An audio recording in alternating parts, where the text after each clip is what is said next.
Hear the appeal of QX against the Secretary of State for the Home Department. Yes, Mr. Tam. May it please the court. In this appeal, I appear for the Secretary of State, who is the appellant for this court, together with my friend Mr. Sidney Bray. The respondent is known as QX, and he's represented by my friend Mr. Dan Squires of King's Counsel, Mr. Darrell Hutchin, and Miss Rosalind Clement. I have to start with a small piece of housekeeping. I'm sorry that we've had to file a supplementary bundle of authorities. Yes. I hope that that has reached you. It runs to 148 pages. Yep. And it's because there were three cases. Oh, hang on. I've got one that's 69 pages. Yes, I'm sorry. That's why I thought I'd better check this, because the supplementary bundle filed yesterday is 148 pages.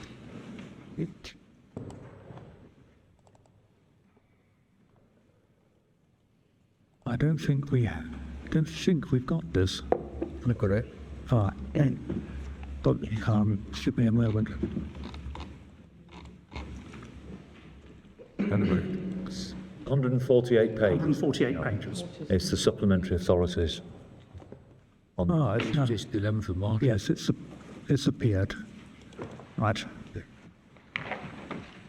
I'm grateful. There were three cases where, sadly, in the main authorities, the wrong decision was included. Those are the cases of Lumenica, Karasev, and Koenig.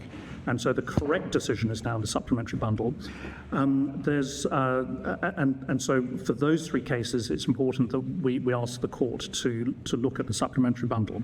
There's one case where the wrong report was included, but of the right decision. That's Bhagwan. So we've included that in the supplementary bundle for completeness, and the references are to the page numbers there. But I don't think that it should cause a problem if we continue with the main authorities. There's a missing page of the Immigration Act 1971 between 1024 and 1025, so that's been included. Again, hopefully we won't need to turn that up. Learner Friends asked for Protocol 7 to be included, so that's new.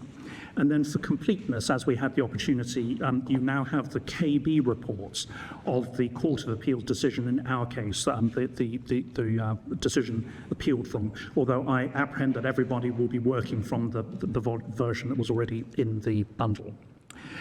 Can I also just say a word about the timetable today? The parties have agreed that the Secretary of State will make submissions until 3 p.m. today. Yep.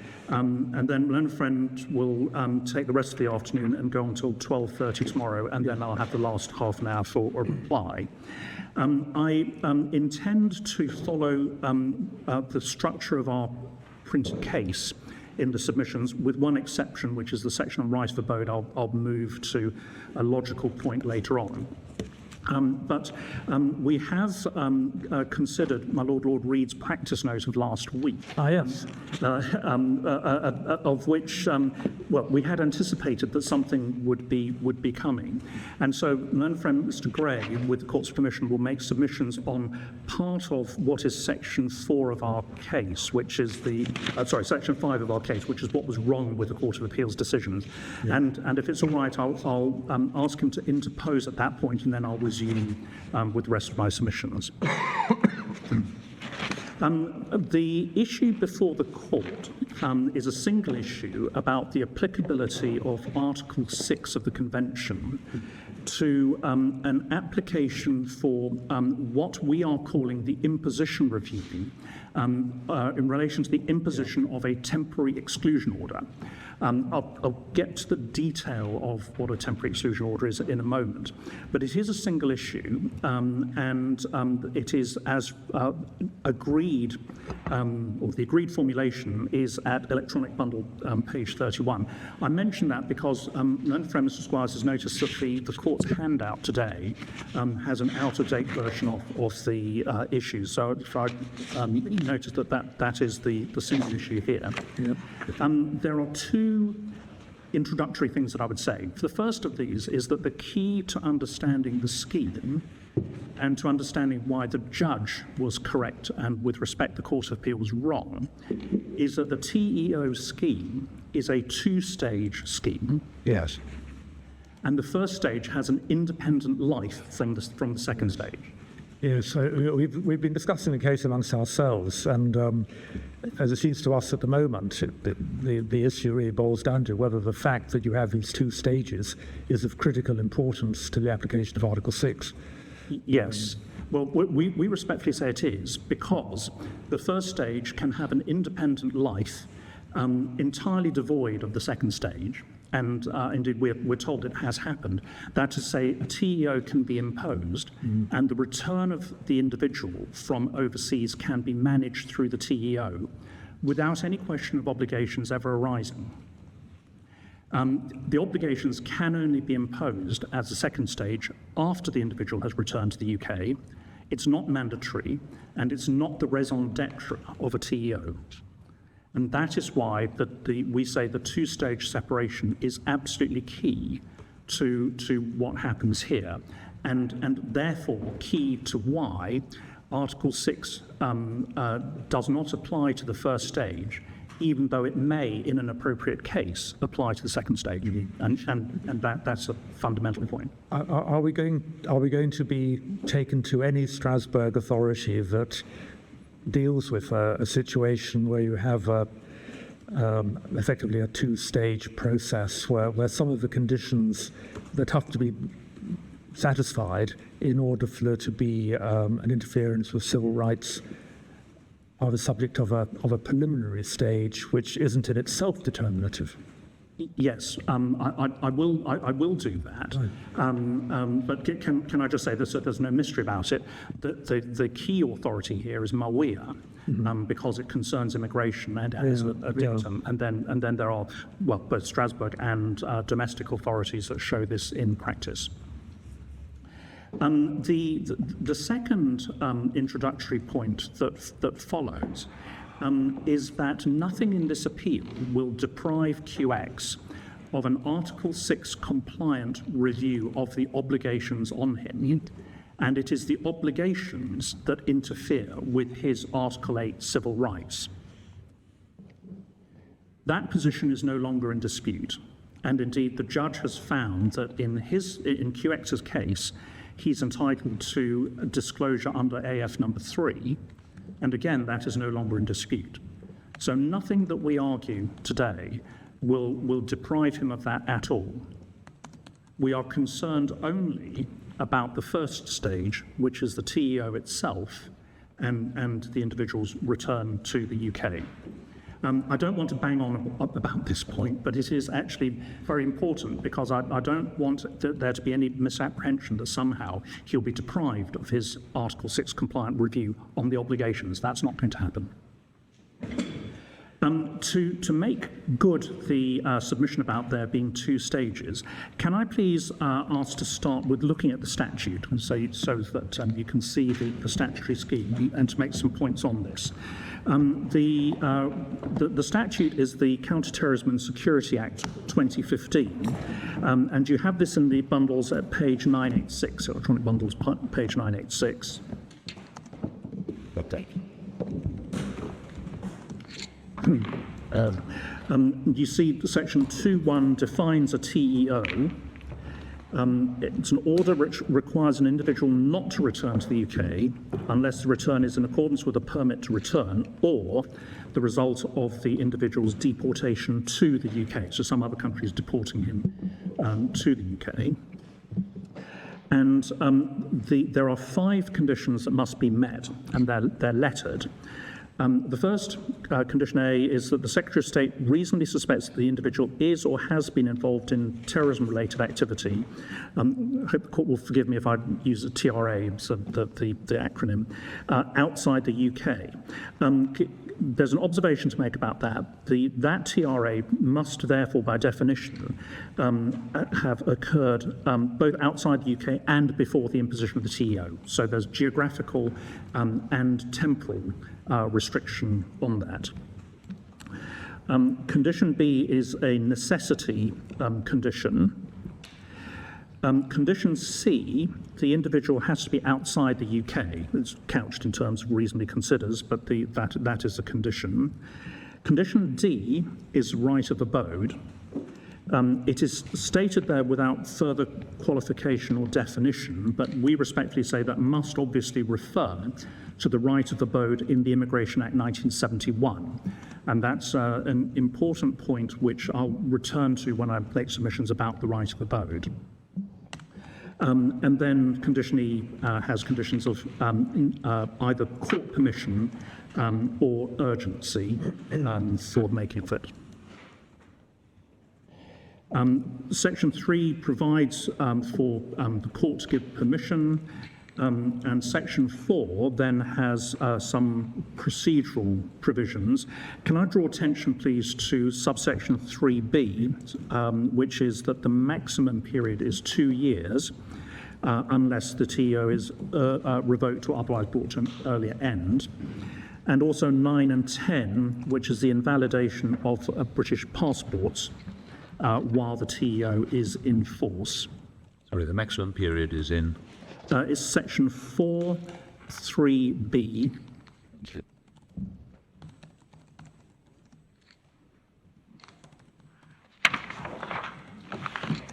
And then section 5 makes important provision about the permit to return. It's a document giving permission to return, that's 5.1. It may be made subject to requirement that the individual comply with conditions. And then at 5.4, the permit to return must state the time at which, or period of time during which, the individual is permitted to arrive on return, the manner, and then the place where he's permitted to return. And the sort of things that Parliament had in mind, you can see from 5.5, which may be framed by reference to a specific flight, sailing, or other transport service. So we say that this shows very clearly that this is managing the mode of return. In fact, you also see this in 5.6. And then at section 6, if the permit return is applied for, the Secretary of State must issue a permit within a reasonable period. Okay. And then section 6.3, where a permit to return is issued, the relevant return time must fall within a reasonable period after the application is made. So the combination of those two subsections shows that the TEO does not actually ever deprive the individual of his right to return to the UK. Again, it is a matter of management, and the individual has to be allowed to return if he complies with the conditions set out in the permit. 7 makes further provision for permits where there's deportation or an urgent situation. Good. Yes. And then, can I ask to jump on to section 11, which provides in reasonably familiar terms for reviews by the court of TEOs. Section 11.1 is on page 992. It applies only where the individual has returned to the UK, but of course he can't be prevented from doing that. The individual may apply to the court to review any of the following decisions, and importantly at 2A there's conditions A, B, C and D. Separately at 2B, a decision to impose the TEO, and at 2C a decision that condition B continues to be met, that's to say it continues to be necessary to keep the TEO in force. So all of those relate to the imposition of the TEO and also maintaining the TEO during the currency of its lifespan up to the maximum period. For shorthand, we're referring to these as an imposition review because they look at the TEO itself.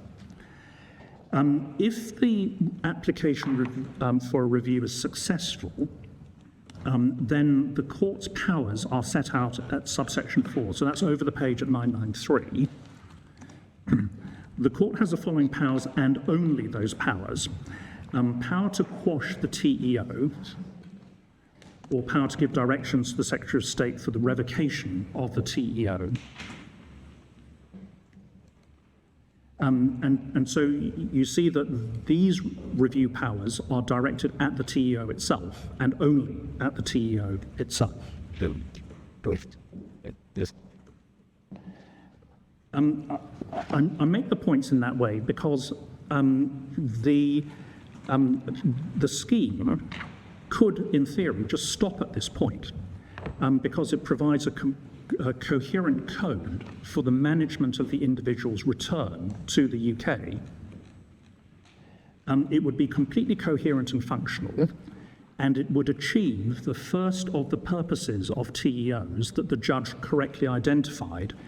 Just to give you the reference to that, she said this in paragraph 64 of her first judgment, which is bundle page 144. The first purpose is to manage the return of dangerous British citizens. So you could impose a TEO and it could expire before the person asks to come back It could to do. the UK. Yes, it could do. So if the individual doesn't... Is there any potential for the individual to challenge the imposition of the TEO before they come back to the UK? No, he has to be in the UK. That's Section 11. Well, he has to under Section 11, but could there be a judicial review of the decision if the individual remains outside the UK? Well, I suppose the answer to that is probably never say never.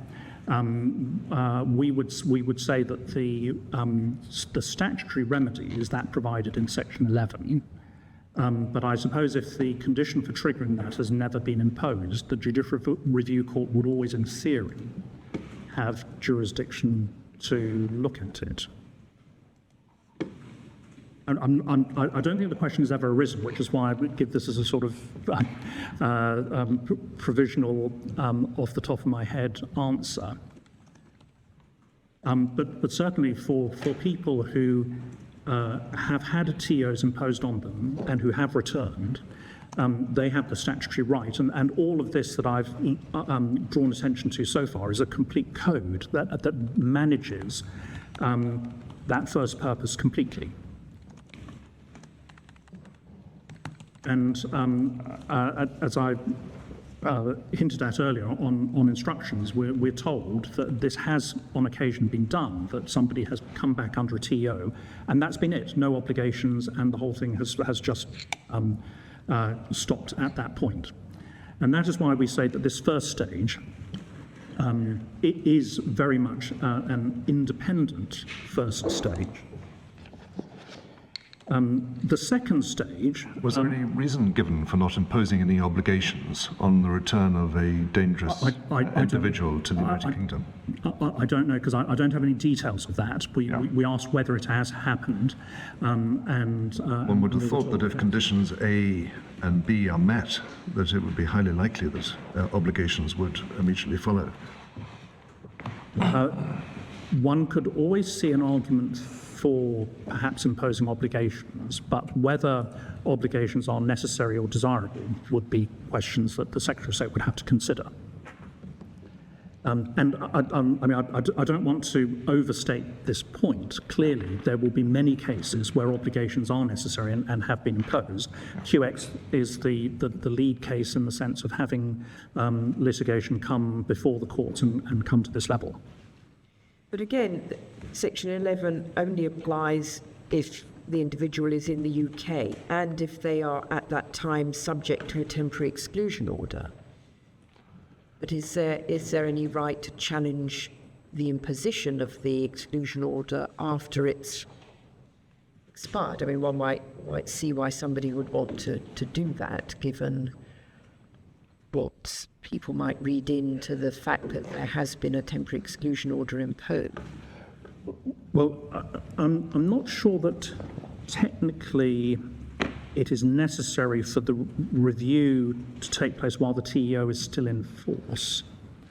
there might be no point no point in trying to challenge it if it's no longer in force. But the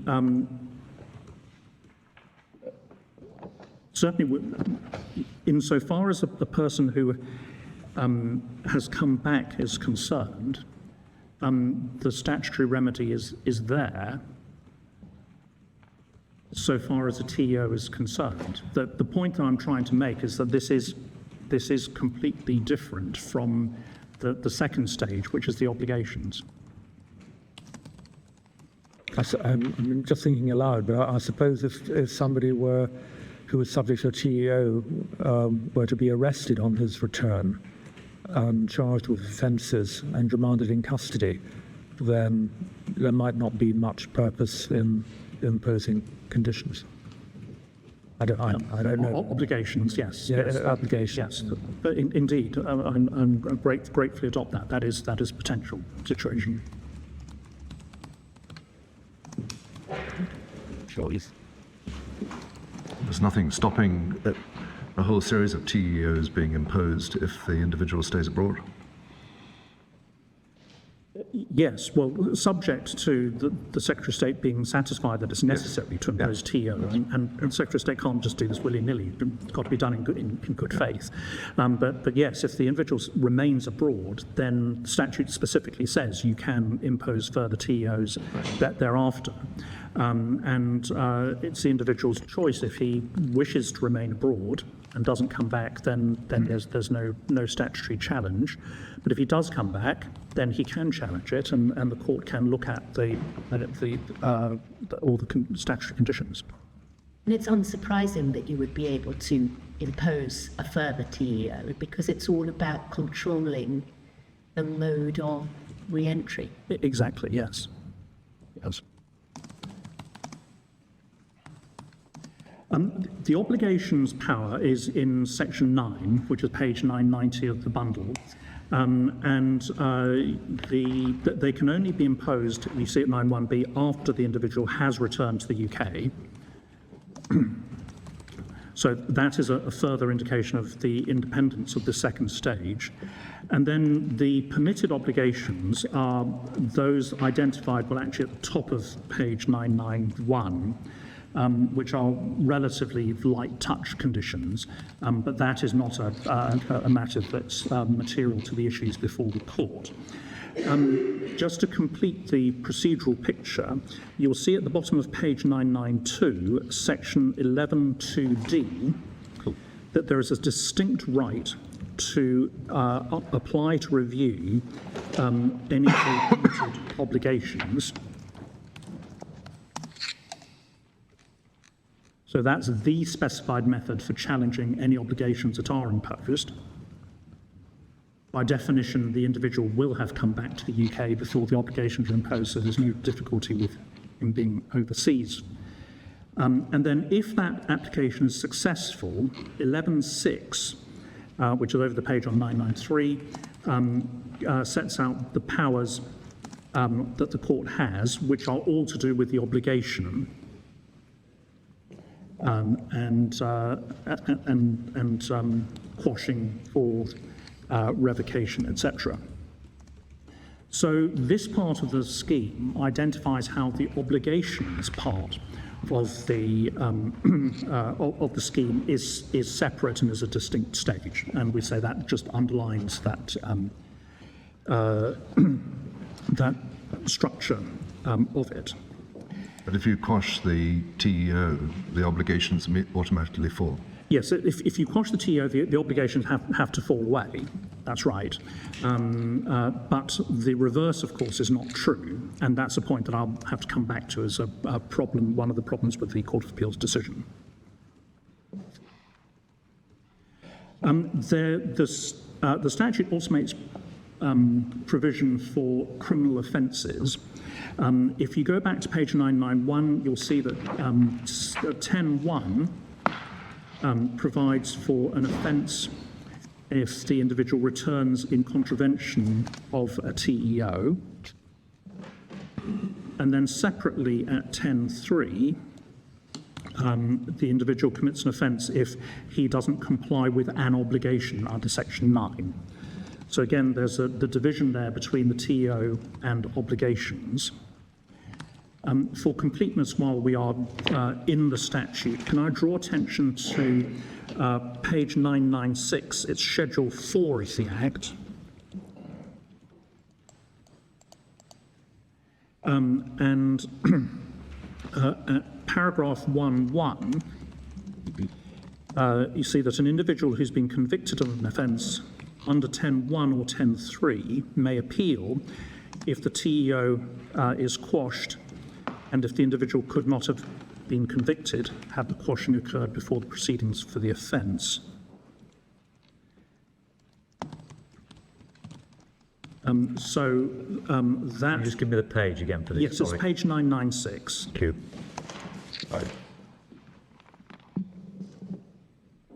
So that reflects the fact that if the TEO is quashed, then the obligations have to fall away. But quite separately, under paragraph 1.2, if your obligation is quashed and you've been convicted of an offence under the obligation, that conviction can be appealed from. The relevance of that to QX's case is that he has been convicted of an obligations offence. So if the TEO were to be quashed, then that conviction would have to fall away. And that's a feature of his case, and I'll have a point to make about that later on.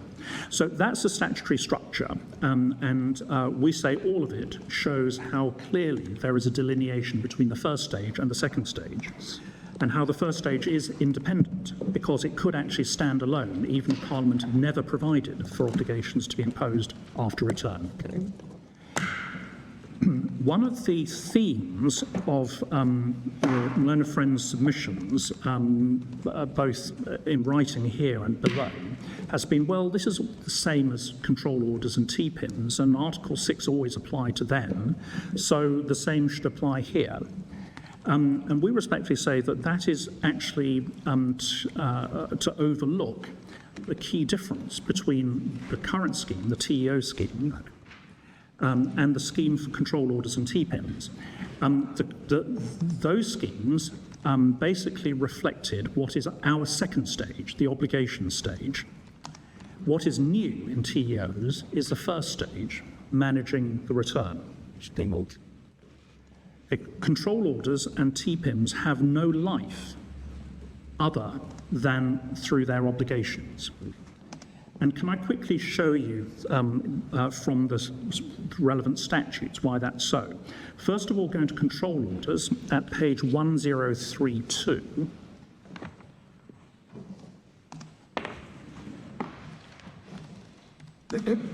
This is the Prevention of Terrorism Act 2005. And you'll see that Section 1.1, the very start of the Act, as a control order means an order against an individual that imposes obligations on him for purposes connected with protecting members of the public from terrorism.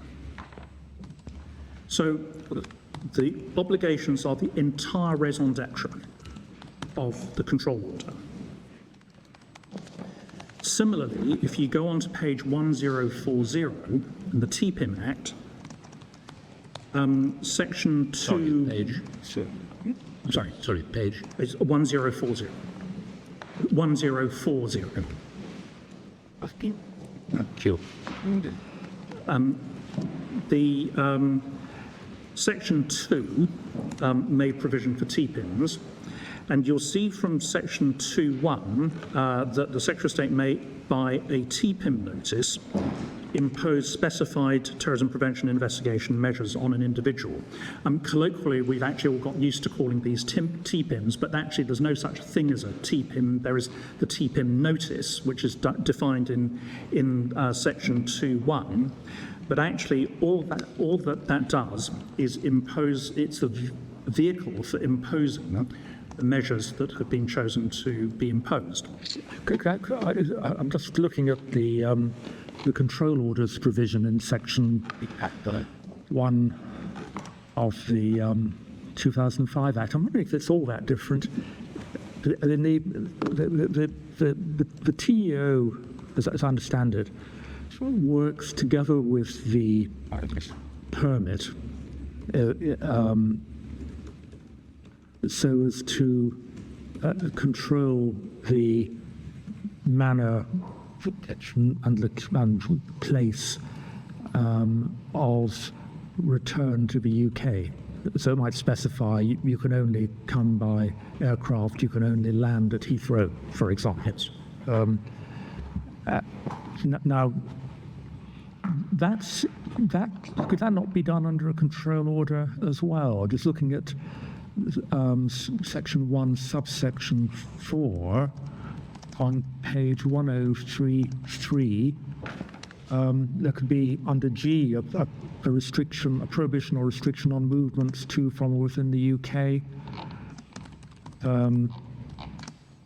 H, a requirement to comply with other prohibitions or restrictions on movement. I deals with the passport, which the TEO invalidates. So could a control order not achieve similar results to a TEO plus permit?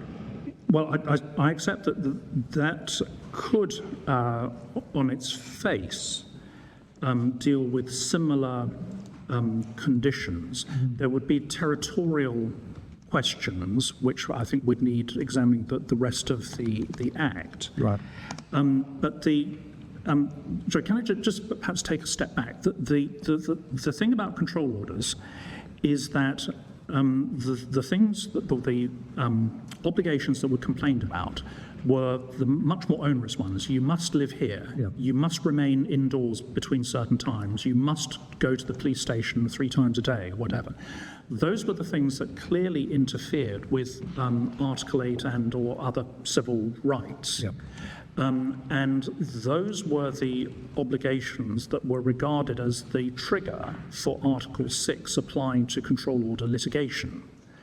Now, it's possible that if a control order did nothing other than specify the sort of restrictions that a TEO specifies, that the Secretary of State could argue, well, actually, none of these are interfering with your civil rights, so Article 6 doesn't apply to that particular review. So that's a distinction. It's not that they couldn't have been, and that the control order jurisprudence must be applied lock, stock, and barrel. You have to look at what it is that triggers Article 6. Is it accepted in this case that the obligations imposed are restrictions so far as Article 8 is concerned? Yes, we do now accept that. It was argued below, but the judge decided that Article 6 does apply to the obligations review, and we are no longer challenging that. Okay.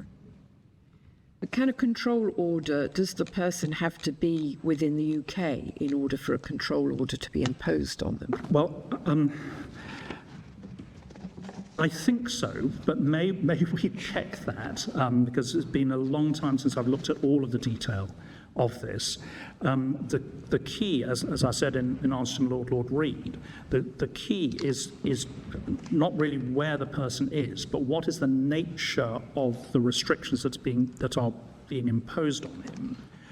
And if those restrictions do not affect any civil rights, then there's no need for Article 6 to apply. But it can achieve the similar results to a TEO. In theory, yes.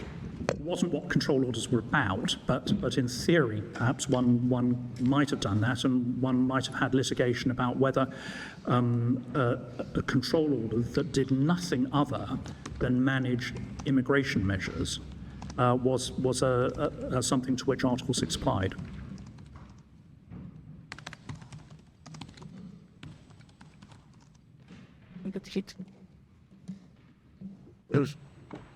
I was just going to quickly draw attention to the fact that in the TPIM scheme, like control orders, there is no life in a TPIM other than its obligations. And for completeness, I should just say the permitted measures in the TPIM Act are at page 1048. I don't need to ask to turn them up, but that's where they are.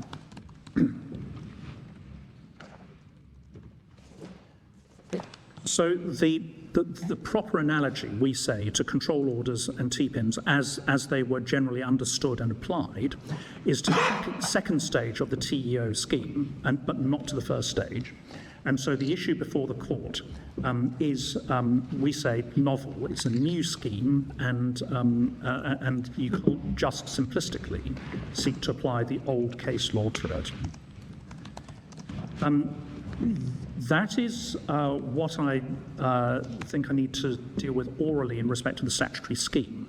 The next section of our written case deals with the right of abode. If I may, I'll park that until I come to the right of abode and whether it's a civil right, because it'll be convenient to deal with all of that together. Can I just spend a few minutes to draw attention to the way that the judge in the Court of Appeal dealt with it? I apprehend the court will have read the judgments, and so I don't want to spend a lot of time on this, but it is instructive to see the evolution of the reasoning. The judge gave 3 judgments. The first one is at page 132, and this was given at a time when the only application was an obligations review application. Just And it was in that context that she was asked to consider whether Article 6 applied to the obligations review. And at page 143 is the section of her judgment that deals with that. She started at 55 to 57 by saying the return part, the first stage, is not subject to Article 6. But then she went on 58 to 59 and then finally at 68 to conclude that the second stage is different. And it's in those first 3 paragraphs, 55 to 57, that we say is the core of the reasoning that we respectfully adopt. The first stage, the return stage of the TEO, is part of the hardcore of public authority prerogatives because a TEO is an immigration measure, and like in Mawia and so on, it is outside Article 6. And that, in a nutshell, is what we respectfully say is correct. What is that a quote from that she's put in? The hardcore of public authority prerogatives. I think it comes from Ferretzini in Strasbourg. We do have that in the bundle. I will probably have to go to it later. But it is one of the frequent quotations to identify this concept. Well, plainly, we're going to hear argument about whether the right of abode is in fact a right protected by Article 6. But the other aspect of this is whether the fact that the conditions have to be satisfied before before any obligations can be imposed means that at one removes the stage 1 is decisive for civil rights on that view, on that basis. Yes. Yes. Well, I mean, there are the 2 alternative ways of getting to the result that QX wanted. One is to say that if the TEO falls, then the obligations fall, and therefore the Article 6 applies. The other is to say the effect on the right of abode itself affects a civil right, and we say the right of abode is not a civil right. Yes. And so those are the 2. And you've got Strasbourg authority that supports you on that point. Yes. The alternative argument may be the one that's more difficult. Yes. Well, we respectfully, at any rate, because then will be yes. clear guidance. Let me come to show you this. But there is. Can I just trace through the structure of the judge's judgment? She then went on to ask herself whether Article 8 rights were engaged in the obligations review, and she concluded at paragraph 75 that they are.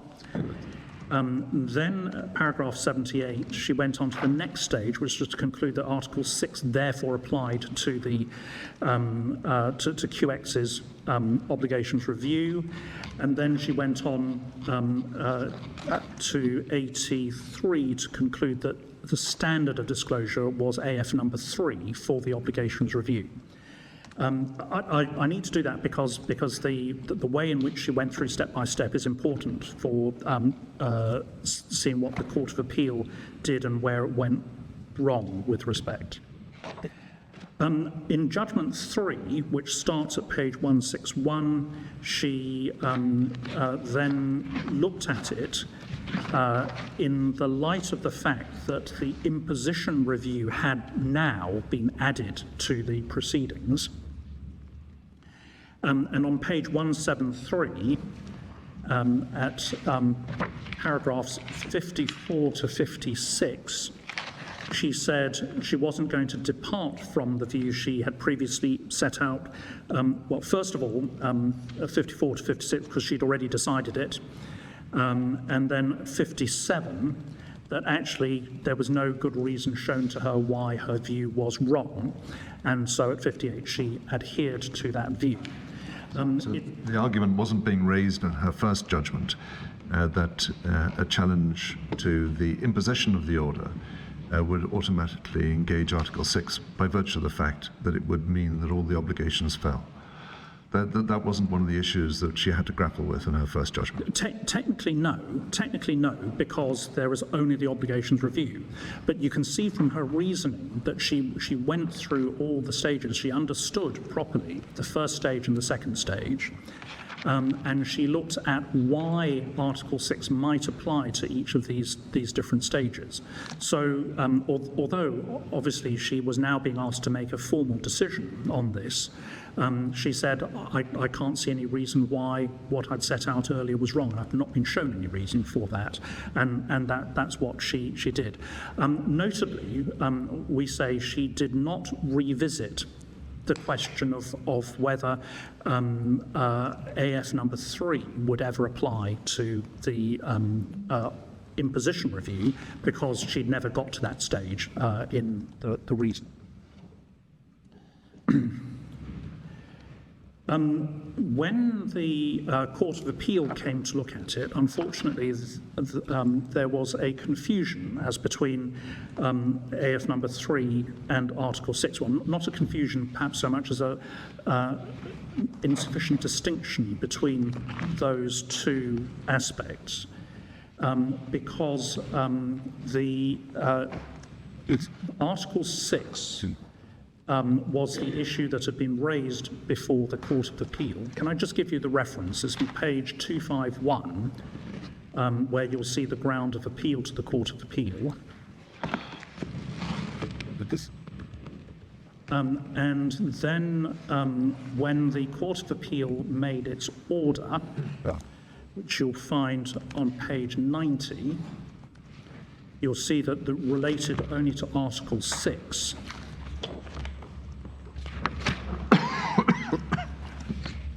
The Court of Appeal's reasoning was very compressed because it was dealing with quite a lot of different issues going in all sorts of different directions. I draw attention to the relevant section, which starts at page 117. It's headed, is A, entitled to disclosure complying with AF number 3, and there's a description of Pomachowski, which we will have to come back to. Then at 117, the Court of Appeal said, see the force of Mr. Tan's argument that even if the European Court of Human Rights has significantly expanded the concept of civil right, there is no case in which it has extended it to include the right to come and go from one's country of citizenship.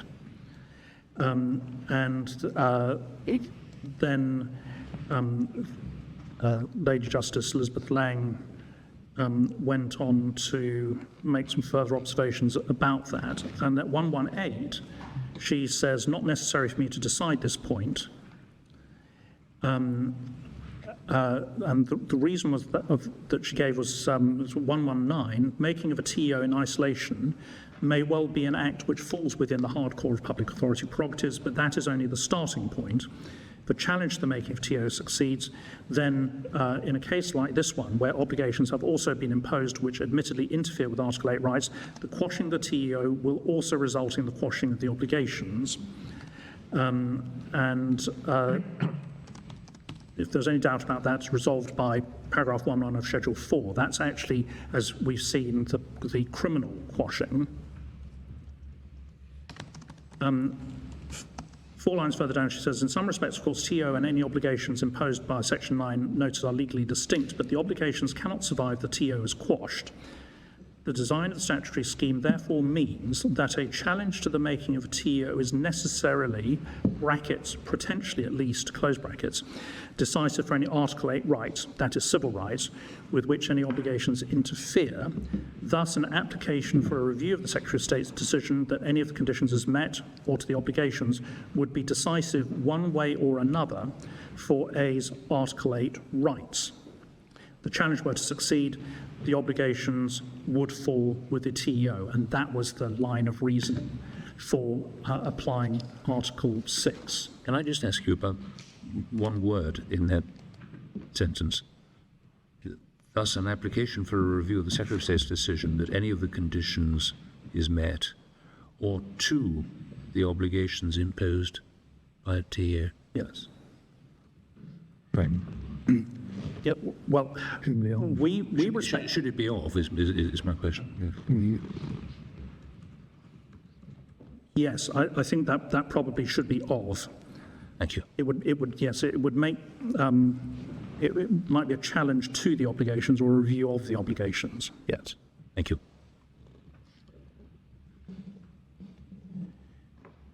So we say with respect that there is an obvious problem with this part of the reasoning. First of all, it elides the imposition review and the obligations review, dealt with in a single sentence in that passage. And secondly, the phrase one way or another is with respect clearly wrong.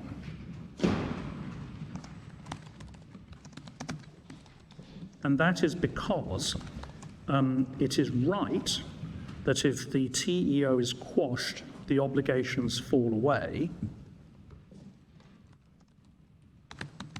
But if the TEO is upheld, that does not mean that the obligations are upheld.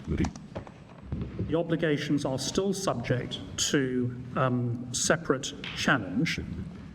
The national security basis for the obligations would still have to be examined. And the national security basis may be different from that which justified the TEO.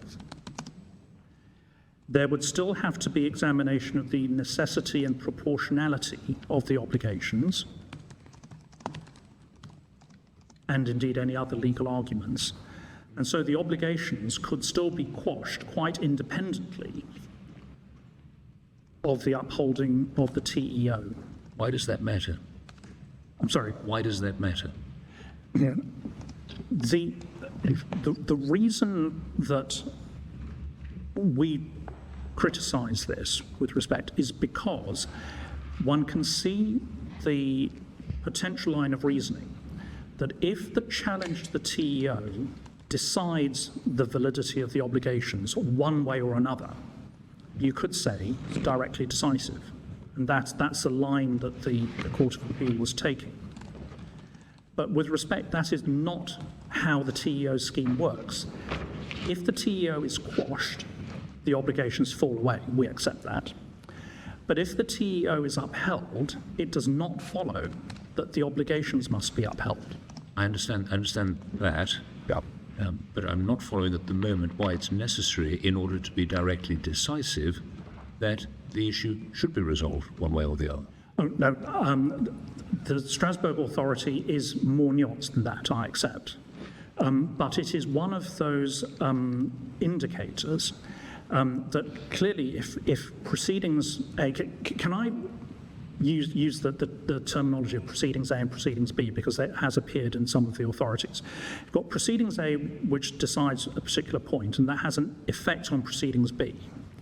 And the question is whether Article 6 applies to proceedings A because of the effect on the proceedings B.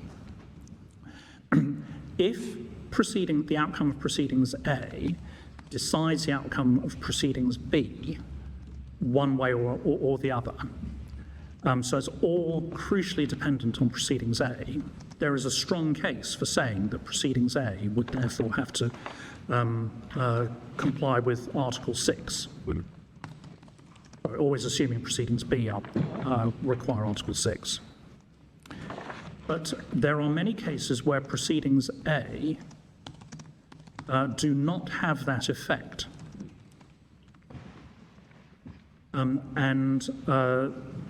We say that this situation is one of them.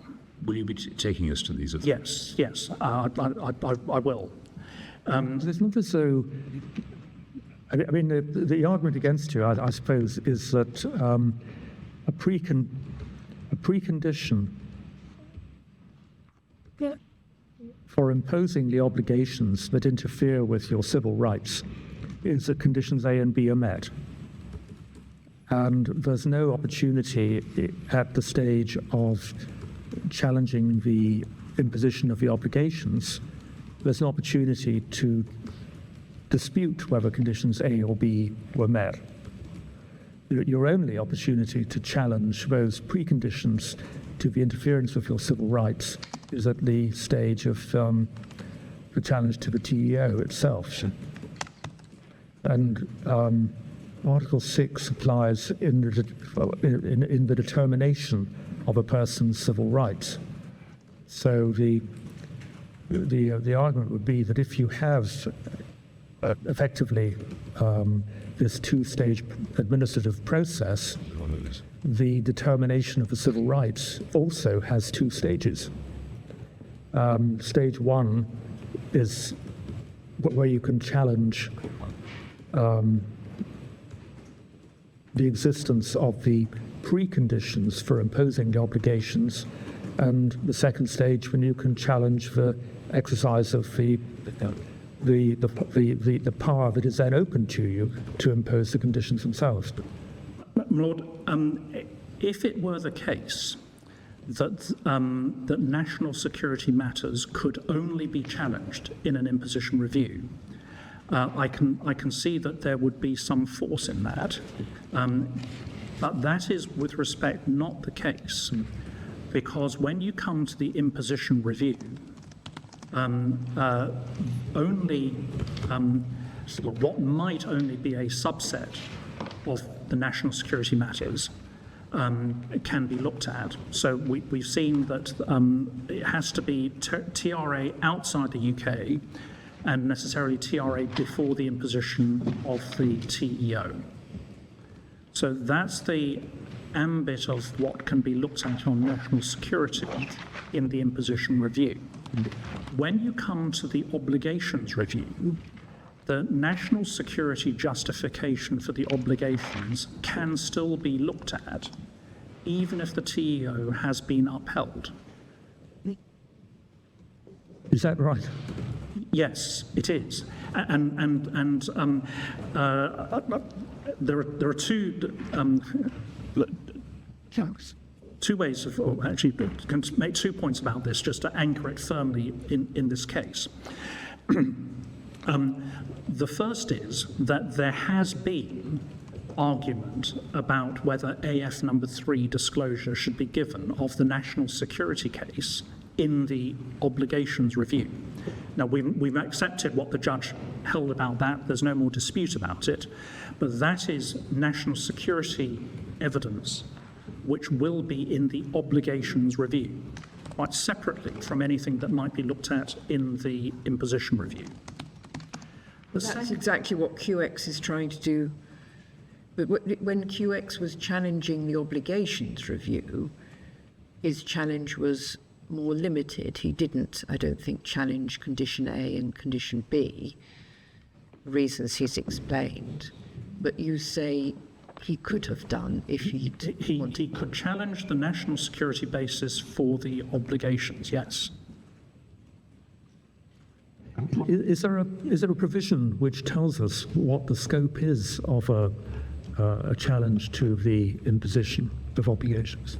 I don't think there's an express provision, but it's clearly understood that if you bring an obligations review, suppose you bring an obligations review on its own, the Secretary of State has to justify the national security basis for the obligations, because it has to be shown that it's necessary and proportionate and all those very conventional things that come with looking at obligations. Could you help me with the interrelationship between these two stages? That is a challenge to imposition and then subsequently a challenge to the obligations. The obligations have to be proportionate, and they're proportionate to, presumably, to conditions A and B. And are you saying then in the obligations review that all the information that would justify conditions A and B are subject to Article 6? No, with respect, conditions A and B are conditions precedent to the imposition of the TEO. Yeah. There may be further or other matters that would justify the obligations. But I'm struggling with that because I had assumed that the reason when you come back to the country and you have a controlled return, that the obligations are imposed at that stage because of the information about terrorist-related activity outside the UK.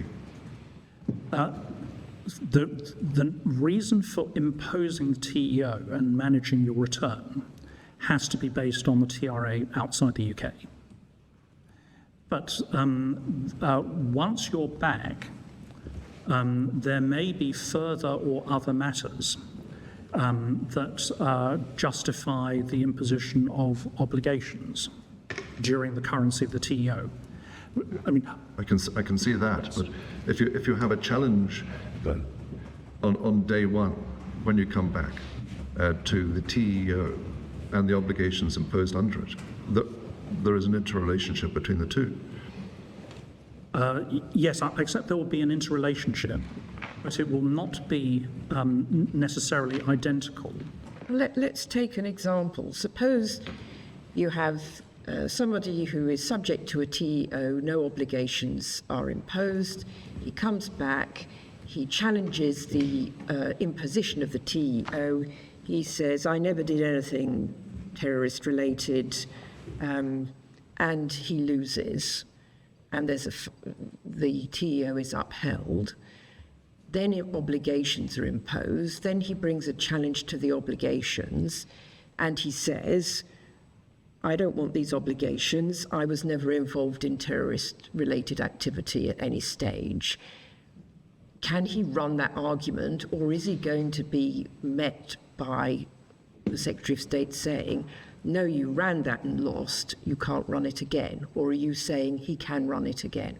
If the national security cases are different, then yes, of course he can run it.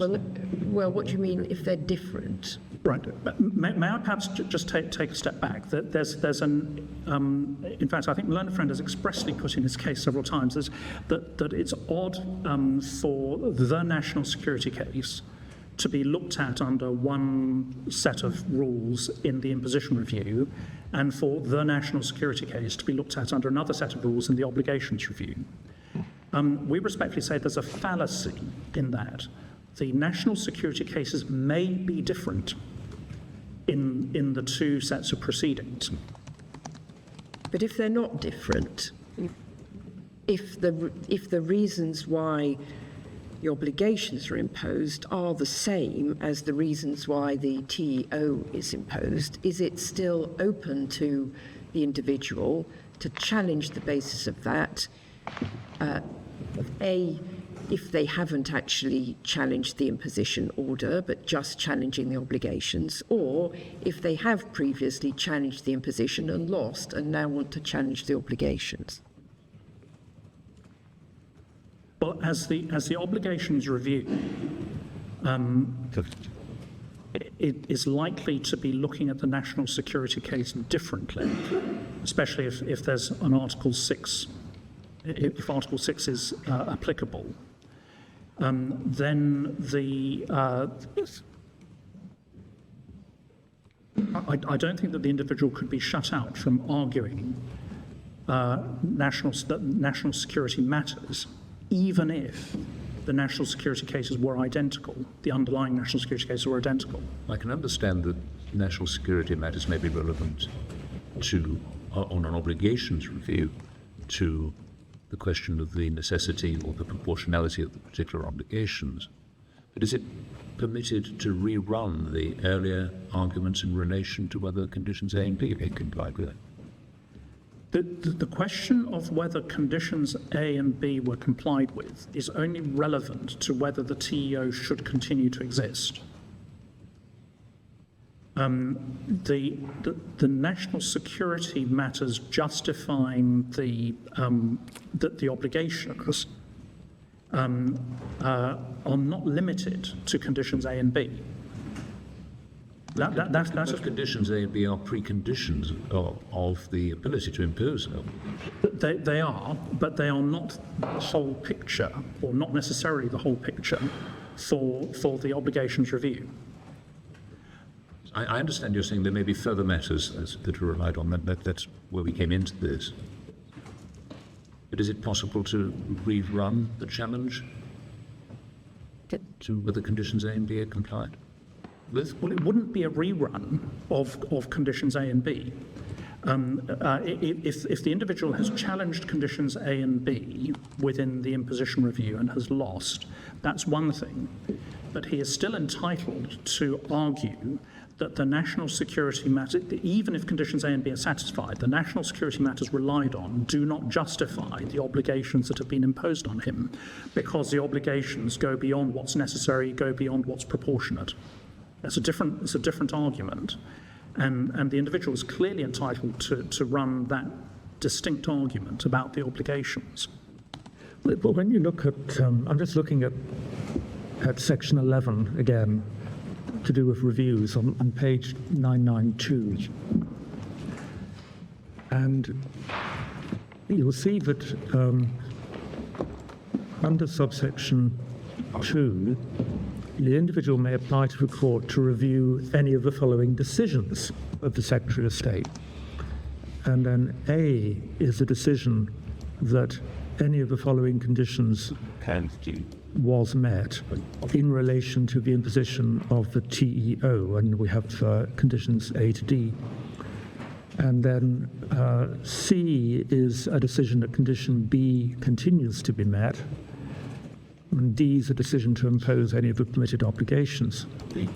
And we can see, you took us to this earlier, that under subsection 4, if a review is of a decision within A to C, then the court's powers relate to the TEO. If a review is within D, then we're concerned with the obligations. One might think from the way it's set out that challenges to whether the conditions were met could only arise on a review under A or C rather than D. Yes, so that is right. The technical question, was condition A met, was condition B met? They are for the imposition review alone. But condition B is a continuing condition. It has to be maintained. It has to be maintained, yes. And accordingly, you could posit a situation where there was an initial decision where it had been met, but subsequently it wasn't. Yes. And there must be an ability to continue to keep that under review.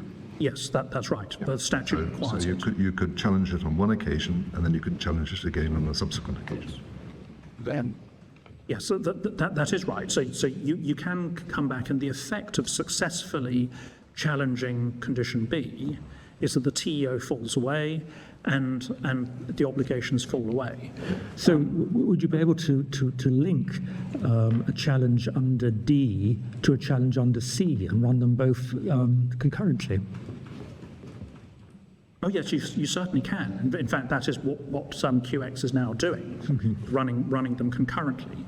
But the point is, and I think the answer to the questions I'm being asked is that the national security matters to be looked at in an obligations review, that's an 11.2D review, are looked at differently from how they're looked at in an imposition review or a maintenance review, because that is looking at the conditions and whether the conditions are satisfied for the TEO to be imposed or maintained.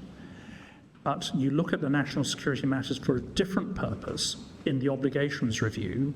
It is in some sense a broader examination of necessity and proportionality But of the obligation. it's still going to boil down to the question of whether the individual was involved in TRA, or whether his activities out there were perfectly innocent. I mean, that's the crux of this case. I should imagine it's the crux of quite a few cases, that he says, I never did anything at all suspicious, and somebody's clearly saying that he did. And I think what we're all trying to get at is, to what extent can that factual issue be determined if there's only an obligations review? If there's only an obligations review, then the national security matters are at large. He can advance whatever case he wishes and challenge the national security case as he wishes, for the purposes of answering the questions of, for example, the obligations necessary and proportionate, given what the national security evidence shows.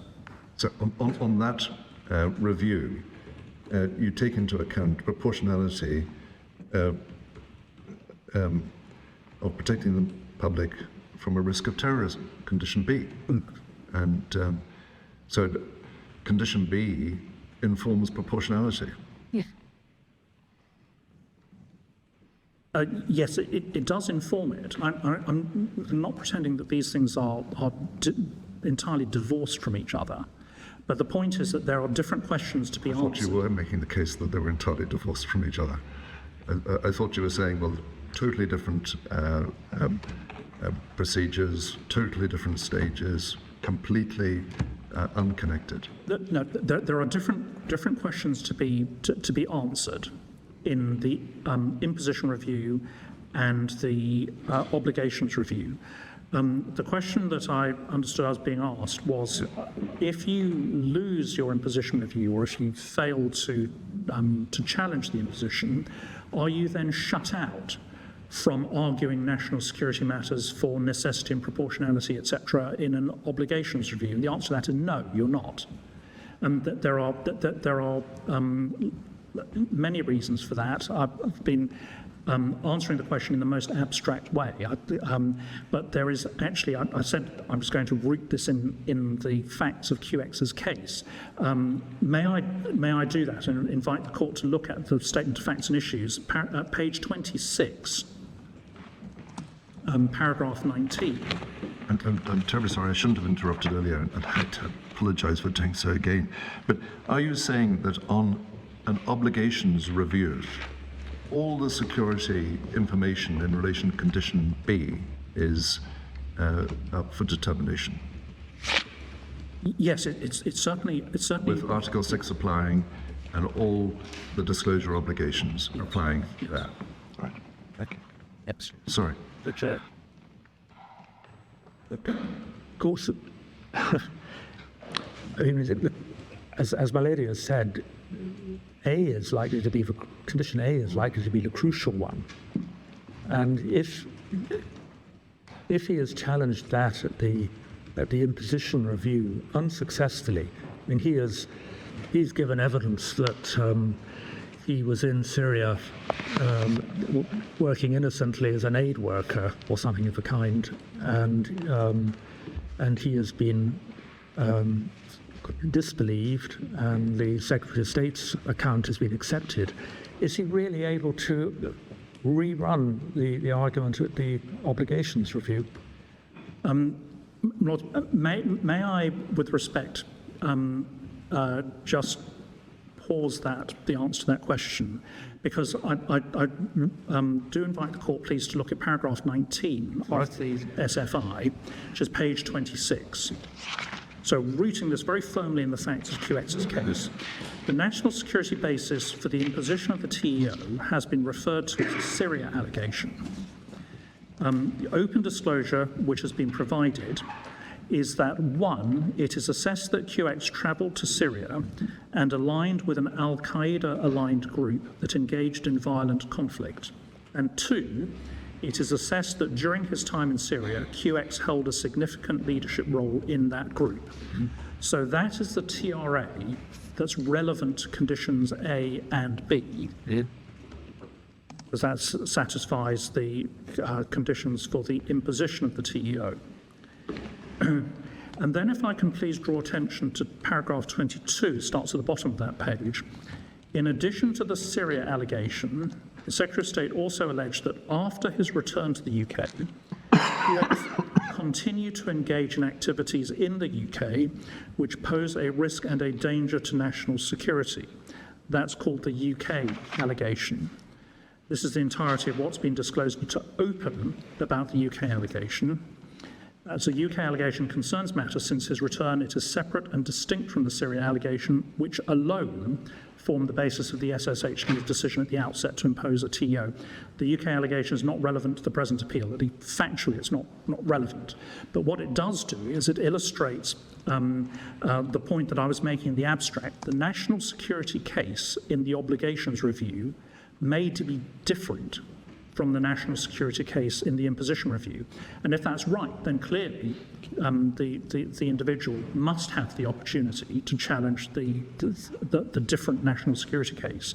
What about the extent to which it's not different? I mean, you're saying he could challenge the UK allegation. What about the Syria allegation? Well, he can still advance different arguments, because in the imposition review, the question is, are conditions A and B met, or is condition B continue to be met? That's the real question there. The question is different. It may be slightly different, but it is different in the obligations review. Does the national security case for the obligations review justify the obligations that have been imposed? Are they necessary? Why is it different? I mean, he may say, I wasn't, as he does say, I wasn't involved in any terrorist-related activity. I accept that if I was, then these obligations would be entirely proportionate. But the reason why they're not proportionate is that no obligations would be proportionate because I wasn't involved in any TRA. That's his case. Well, it would depend on what the case is in any individual instance.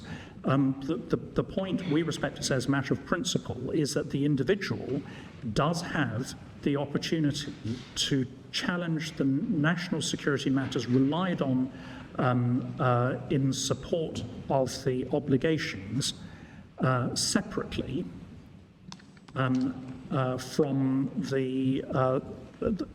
what's relied on for the purposes of the TEO. The cases may be different and the questions are different. That's why he's entitled to do that. All right.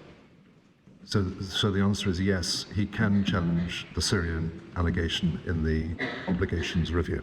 Yes. Because within the framework of the questions in the obligations review, yes.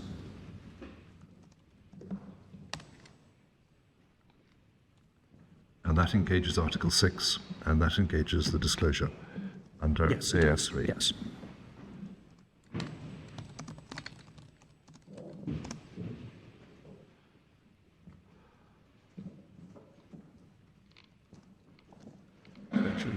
just want to make sure I've noted this correctly.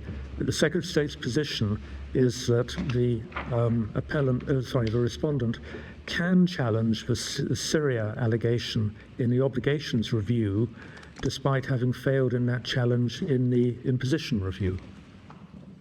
Yes.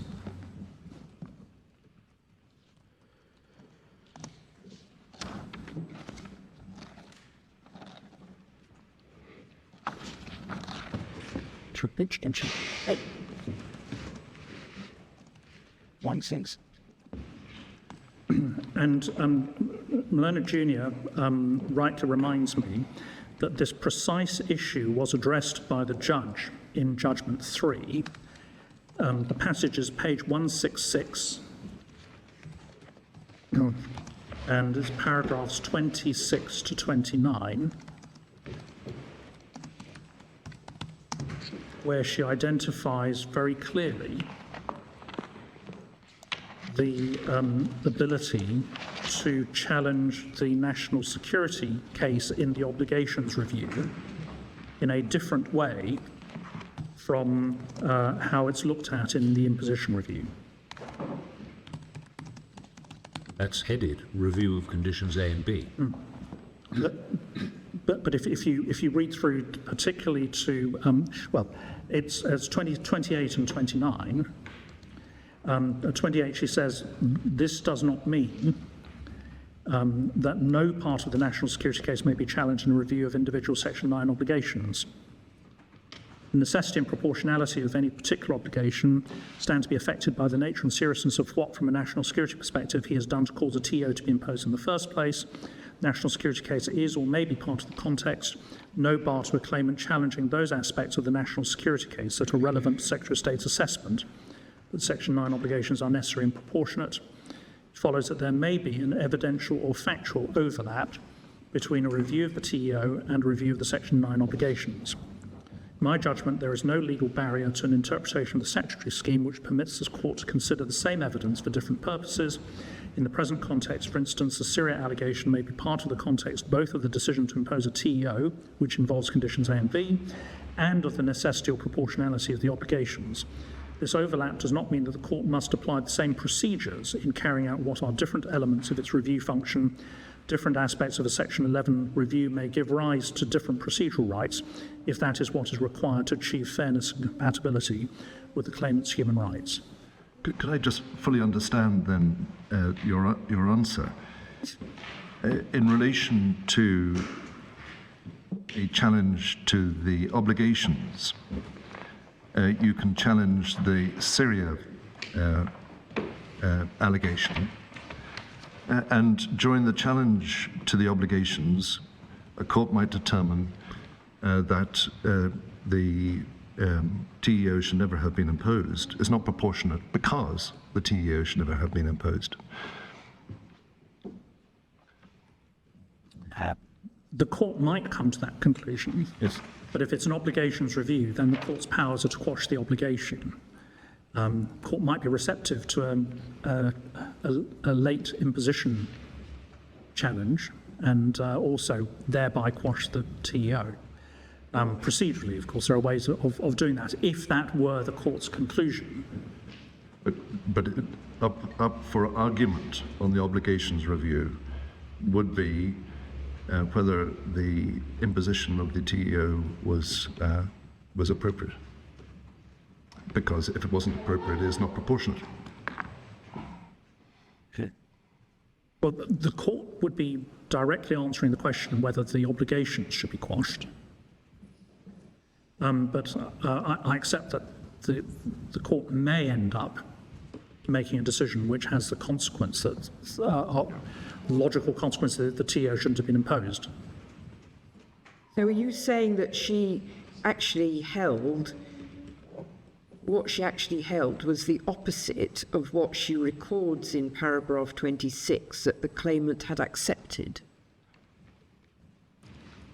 Because she seems to record there that the claimant had accepted that if he's only challenging the obligations and not the imposition, he's not entitled to challenge the assessment of condition A. or B?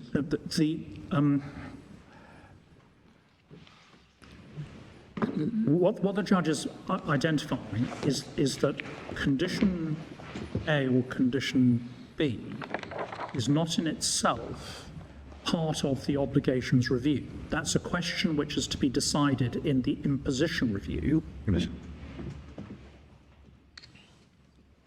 But the national security case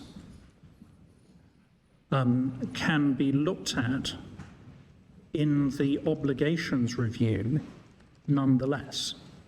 Yeah, she makes it clear, the last two lines of paragraph 27, that conditions A and B may not be challenged through a review of obligations. So you're not concerned with whether those conditions are met, but the evidence that's relevant to that question may also be relevant to the obligations review. Exactly.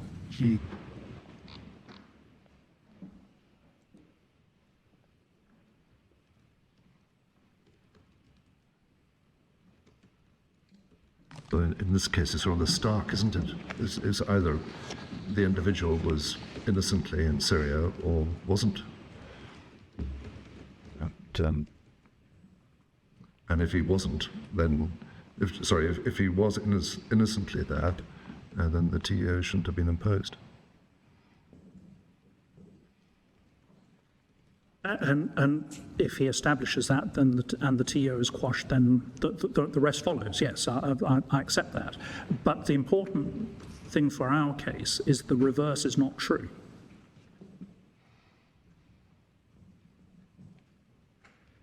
It's very. It strikes me as curious that on the Secretary of State's argument, he's entitled to know more about the relevant evidence that the Secretary of State has for the purpose of challenging the conditions that he is for the purpose of challenging the imposition of the TEO in the first place. One wonders what practical purpose that serves. There are two. One is that the national security case in the obligations review may be, to put it frankly, it may be bigger because the what's relevant to conditions A and B is limited by location and by time. So there may be more, and you've seen in QX's own case that there is an additional allegation. So that's one answer to that. The other answer is that if it appears that he is entitled to more in the obligations review than, under our case, in the imposition review, that's because the obligations interfere with his rights to a much greater degree. Oh, yes. Yes, and that's why. So it does make sense. I understand the legal reasoning. It's the practical sense of it. I'm wondering about. Well, if the question is, well, if he's going to get the evidence under Article 6 and AF anyway, why are we fighting this? If that's the practical question. And the answer to that really lies in the fact that the national security cases are different. What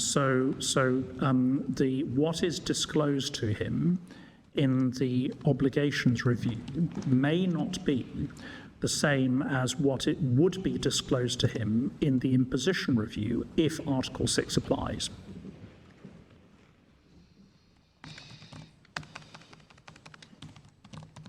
So that is why it can make a real practical difference. And this isn't only because of the effect of Article 6 on the degree of disclosure. Is it because the underlying evidence is somewhat different? Yes, so at least in some cases, including QX's own case, the evidence will be different. Right. Yes. Mr. Tam, I'm not sure I'm understanding this entirely. Is it your position that on an obligations review, challenges to conditions A and B are not permitted? You can't challenge by a side wind. But national security evidence will be admissible and may lead indirectly to the conclusion that conditions A and B are not satisfied. Yes. Yes, it may be a necessary conclusion or necessary inference from what the court finds. Yes. Thank you. That's very helpful. And also, could I do apologise, get some assistance? There is provision, even if somebody returns to the United Kingdom, a TEO is in force, but conditions A and B no longer apply, or B no longer applies, you can still impose, under this legislation, obligations by virtue of new evidence that has come to light since he's returned to the United Kingdom. If condition B has ceased to apply, then the TEO must come to an end. Right. And if the TEO comes to an end, then the obligations fall away with it. Right.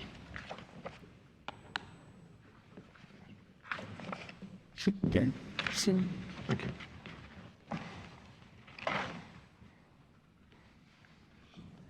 And if it's set against you, the determination of the appellant's civil rights here depends on, first of all, conditions A and B being satisfied so that the TEO is met, and secondly, on the making of the imposition of the obligations being necessary and proportionate. And so, because the determination of my civil rights is a consequence of this composite process, the entire process falls within the ambit of Article 6. You're going off, but you'll deal with this, I suppose. Well, Lord, my answer to that is this. Article 6, I mean, we colloquially talk about Article 6 applies to control orders or applies to T-pins. Article 6 actually applies to the determination of proceedings. And so you have to ask, in relation to each set of proceedings, whether Article 6 applies. And that is why I've been at pains to identify the difference between an imposition review, an imposition and maintenance review, and an obligations review, because the question has to be posed and answered separately in relation to each of those as to whether or not Article 6 applies. But Article 6 doesn't refer to proceedings. It simply says, in the determination of his civil rights and obligations, every individual shall be entitled to whatever it is, a fair hearing within a reasonable time, a fair and impartial tribunal, a fair and impartial hearing within a reasonable time. Yes, but it is obviously referring to a tribunal or body deciding a contestation, a dispute. Yeah. So you do have to focus on the fact that here we have got court proceedings, and that is what you have to ask. Are these proceedings subject to Article 6? Are these proceedings subject to Article 6? Mr. Tam, as a procedural matter, is it possible to bring an imposition review and an obligations review in tandem simultaneously? Yes. Yes, and QX now has both running at the same time. Yes. Yes. Thank you.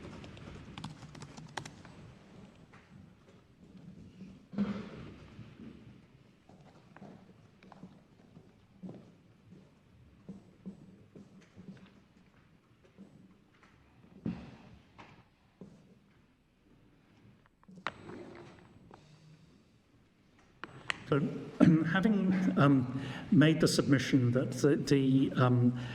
the imposition review and the existence of the TEO is what is in effect a condition precedent to the obligation, but the imposition review not being determinative one way or the other of the obligations review, the question then arises as to how Strasbourg looks at situations like this and decides whether or not the proceedings A are determinative of the civil rights that are actually being raised in proceedings B.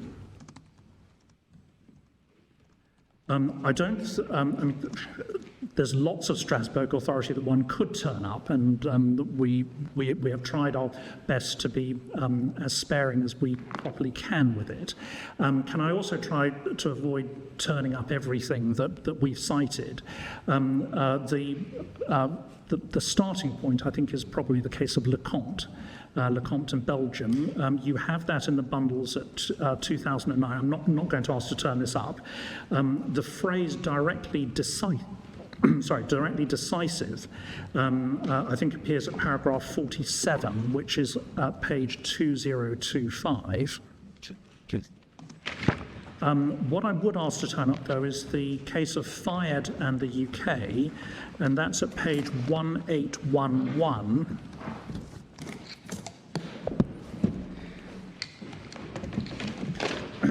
The background to this, I think, is probably still reasonably familiar to all of us these days.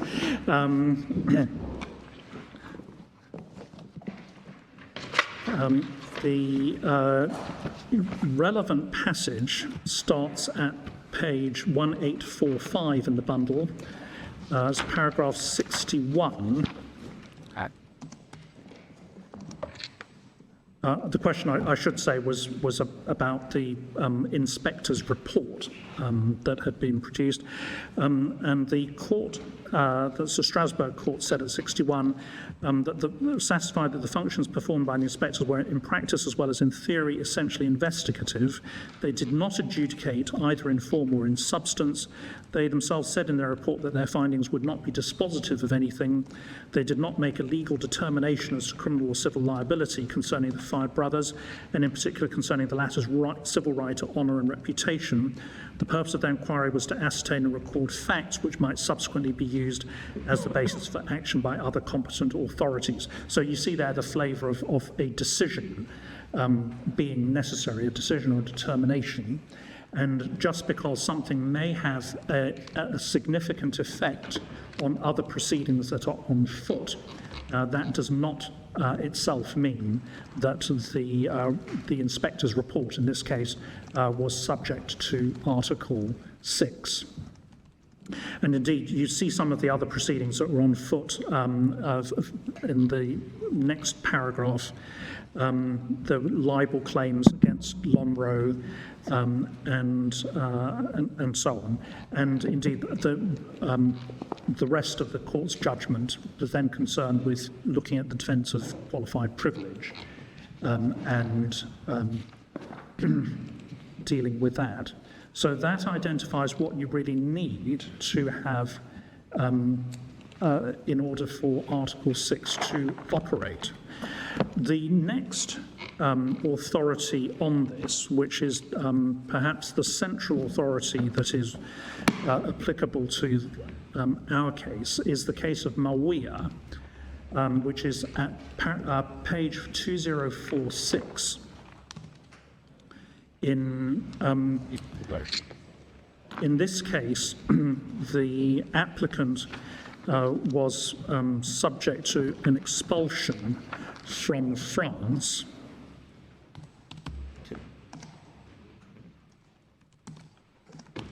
And the question arose whether the exclusion order was subject to Article 6. The relevant paragraph is 38. It's at page 2054.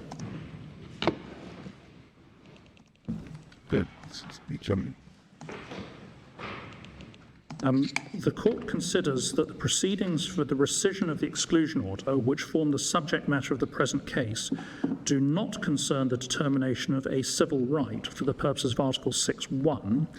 The fact that the exclusion order incidentally had major repercussions on the applicant's private and family life or on his prospects of employment cannot suffice to bring those proceedings within the scope of civil rights protected by Article 6.1. And then over the page at paragraph 40, there's the court's conclusion: decisions regarding the entry, stay and deportation of aliens do not concern the determination of an applicant's civil rights or obligations or of a criminal charge within the meaning of Article 6.1.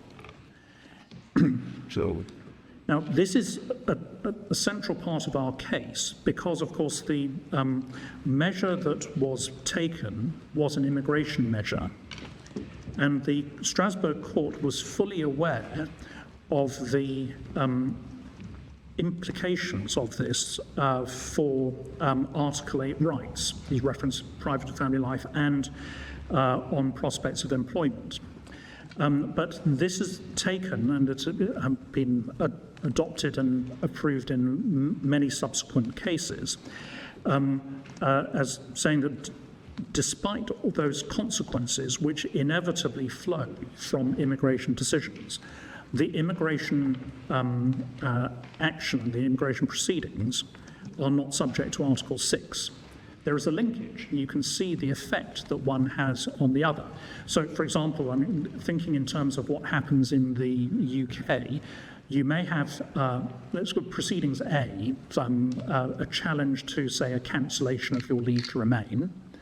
And proceedings B might be, if you've lost your job, you may have proceedings about your dismissal. Or if you've been evicted because you no longer have the right to rent a property, there may be court proceedings about that. And it's clear that those proceedings would concern matters protected by Article 8, your employment or your home. But Mawia is strong and unshaken and unshakable authority for saying that proceedings A, concerning the leave to remain, are not subject to Article 6. So we are. So this is, we say, directly on point here, and it shows how the sort of linkage that we have is not enough to establish the applicability of Article 6 to proceedings A. So that's the Strasbourg authority, which we say is very clear on this point. There are two domestic authorities that we would also draw attention to that bear on this. The first is the case of Maftar, which was an asset freezing case. This is at page 1495.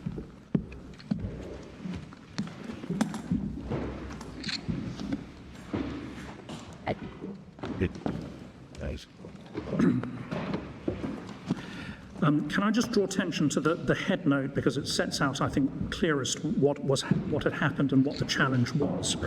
The designation of a person pursuant to the Terrorism United Nations Measures Order or Council Regulation 881, the purpose and effect of which are to freeze all his assets and to place the release of any funds entirely in the discretion of the executive, has a dramatic impact on his civil rights.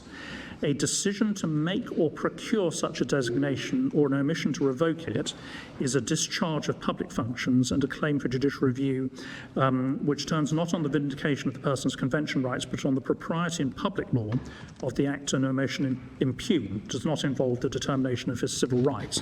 So proceedings A are the proceedings relating to the procuring of the designation, and then proceedings B, hypothetically, would be about the actual financial implications.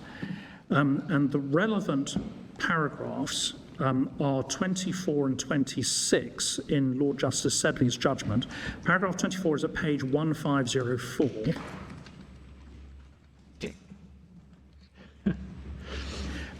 He says, what seems to me to emerge from the present Strasbourg jurisprudence is that while civil rights within the autonomous meaning of Article 6 can be brought into play, either by direct challenge or by administrative action, it's the nature and purpose of the administrative action which determines whether its impact on private law rights is such that a legal challenge to it involves a determination of civil rights.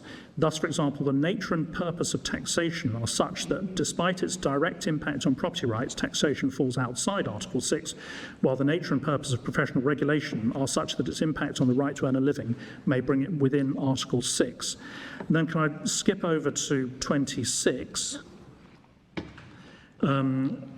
He, first of all, rejects the rhetoric of state sovereignty.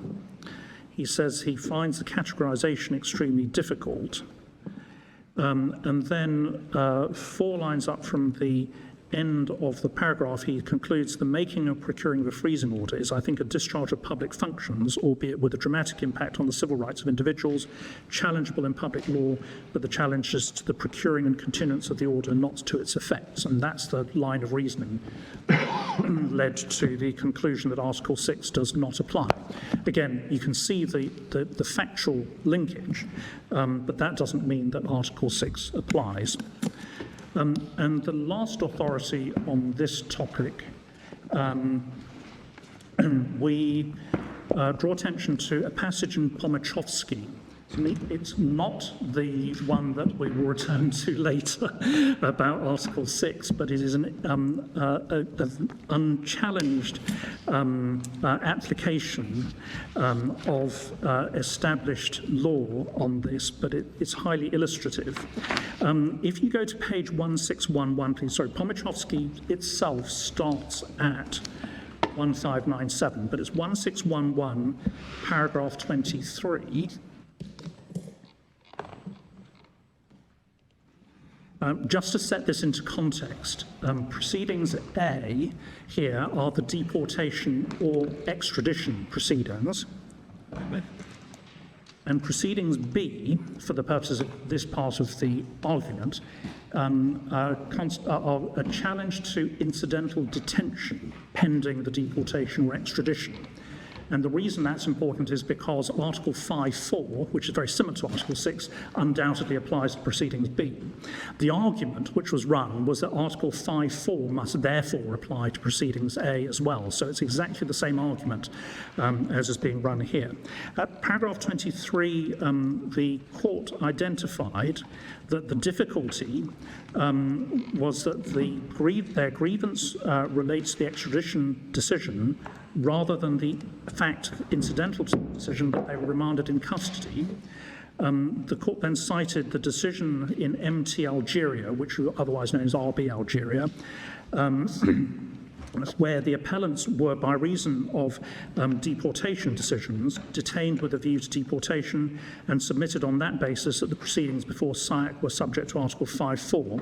The House did not accept the submission, and the House cited Chahal, and there's quotation there from Chahal, and then at 24, you see that the present appellant suggests that the conclusion and reasoning requires reconsideration, and this court's conclusion, which is top of page 1614, was that there was no reason to depart from the decision there. So you see, applying Chahal to that closely analogous situation, Article 5.4 doesn't apply to Proceedings A. So we say that looking at this is not a comprehensive survey of all Strasbourg authority, but you can see that it's all pointing in this direction, certainly within this field. The fact that Proceedings B are subject to Article 6 does not mean that Proceedings A, that's to say the imposition review, must be. There is a linkage, we accept that, but it is not directly decisive, it is not close enough to attract Article 6. In fact, we do pose the question as to why, if Learned Friend's argument were correct, it's Article 6 civil that he's asking for, because it's uncontested that if the TEO falls, his criminal conviction will be quashed. And one might have thought that that would be the basis for saying, well, actually, Article 6 criminal should apply, because you just simply apply the same reason. But he's not suggested that, and we say that actually that argument identifies why the whole attempt to backdrive Article 6 into Proceedings A is without merit. Lord, that is the part of the flaws in the Court of Appeal's decision with which I was going to deal. If it pleases the Court, at this point I'll hand over to my learned friend Mr. Gray to deal with the next section. Ed.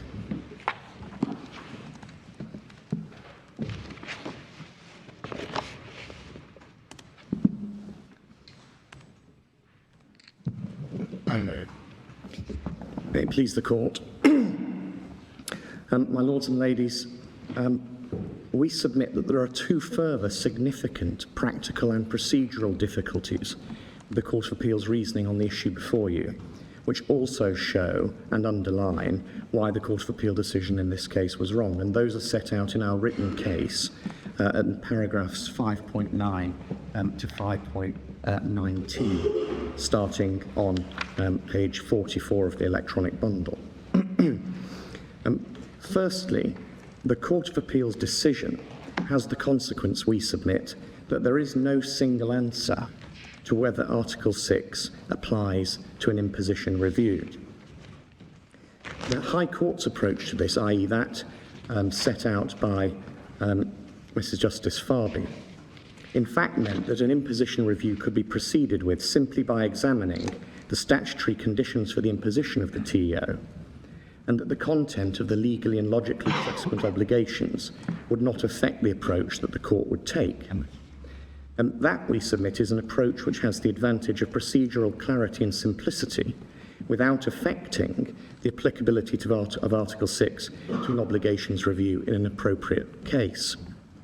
It's also consistent, we submit, with the two-stage statutory scheme for TEOs, which Mr. Tam has addressed in detail this morning, namely the imposition of a TEO under Section 2 and the possible imposition of obligations under Section 9 after a TEO has been made and the individual has returned to the UK, which, we highlight, are imposed by way of a notice issued pursuant to separate executive action that is separately challengeable pursuant to a separate part of the 2015 Act. There is, of course, also greater scope for variation in terms of the obligations that may be imposed, as opposed to the terms of any TEO, which is closely circumscribed by the initial provisions of the Act. We also highlight that the obligations, as Mr. Tam has highlighted, can be challengeable even if an individual does not challenge the TEO itself, as of course happened in this case initially when QX elected only to challenge the obligations imposed on him. However, notwithstanding that, under the Court of Appeal's decision, there will be some imposition reviews, as has already been canvassed in discussion this morning, to which Article 6 does apply, but also at least three categories that we have identified of imposition review to which Article 6 does not apply. First, where the TEO stands alone and no obligations have been imposed. As was referred to earlier this morning, the Court of Appeal was informed on instructions that this has historically occurred on more than one occasion. And as my Lord identified, there is at least one obvious circumstance in which that may happen, namely if an individual is imprisoned upon return. And as we know, QX was subject to criminal investigation as a result of his activity in Syria upon return, albeit not remanding custody. Secondly, where obligations have been imposed, but they do not interfere with Article 8 rights. That situation was expressly contemplated by Mrs. Justice Farby in paragraph 75 of her first judgment. That is at the bottom of page 146 in the electronic bundle.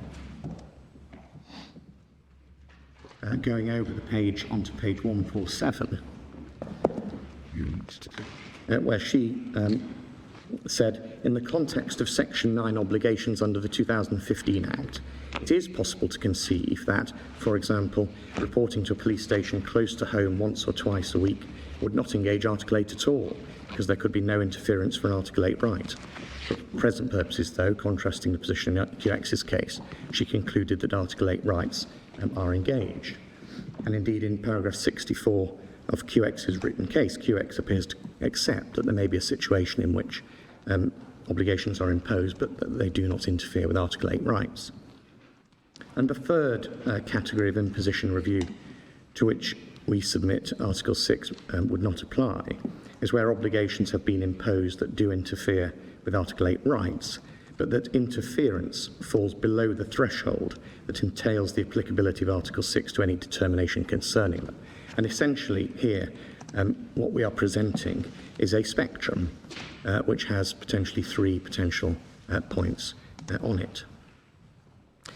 We submit that this uncertainty imposes a procedural complication to imposition reviews that appears not to have been intended by Parliament, which has expressly provided for a separate review of the obligations themselves, to which, as is now common ground, Article 6 can apply in appropriate cases. And that, of course, is the provision at Section 11 2D, page E992, which has already been looked at on a number of occasions.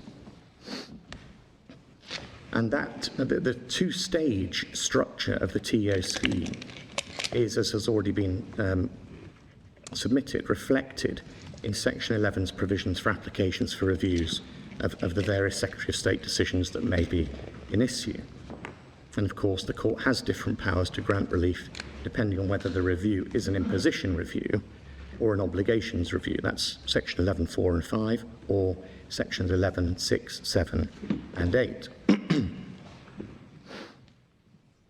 The effect of this is that the Court of Appeal's decision means that before an imposition review is conducted, the Court may be required to consider whether and what obligations have been imposed, and if any have, whether any of those obligations interferes with Article 8 rights to the extent that Article 6 must apply to the imposition review. It follows, we submit, that there is scope for substantial procedural argument about the content of the obligations and their effect on the applicability of Article 6 to the imposition review before that review can get underway, and potentially prior to the conclusion of the TEO and the end point of when obligations can be imposed. That will present any court, we submit, with substantial practical implications for the conduct of imposition reviews. Obviously, as has been covered already this morning, the Court must consider such questions if an obligations review has been applied for. But that makes sense, we submit, when the obligations review directly examines the obligations, which may or may not interfere with Article 8 rights, as part of managing the procedure by which the obligations review is to be conducted.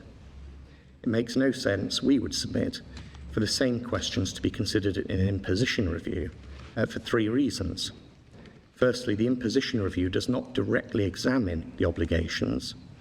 B, as has just been submitted, the outcome of the imposition review may not be determinative of whether the obligations will stand, because a dismissal of the imposition review may be followed by a quashing of the obligations in an obligations review. And thirdly, the imposition review may take place independently from, or in the absence of, any obligations review, so that the obligations are never directly examined. Taken together, we submit that those are substantial practical and procedural complications to imposition reviews, which are quite properly and understandably avoided by the course which Mrs. Justice Farby preferred. The second additional difficulty we submit, which the Court of Appeal's decision creates, is the scope for substantial uncertainty, illogicality and impracticality where an imposition review is completed while the TEO remains extant, noting, of course, that they can remain in force for up to 2 years pursuant to Section 4.3b of the 2015 Act. Obligations can be imposed, varied or revoked at any time during the currency of the TEO. That's clear from Section 9.1 and Section 9.4, pages E991 and E990. And that it follows that the stringency of those obligations may therefore change from time to time during the currency of the TEO. They may interfere with Article 8 rights at some times, but not at others.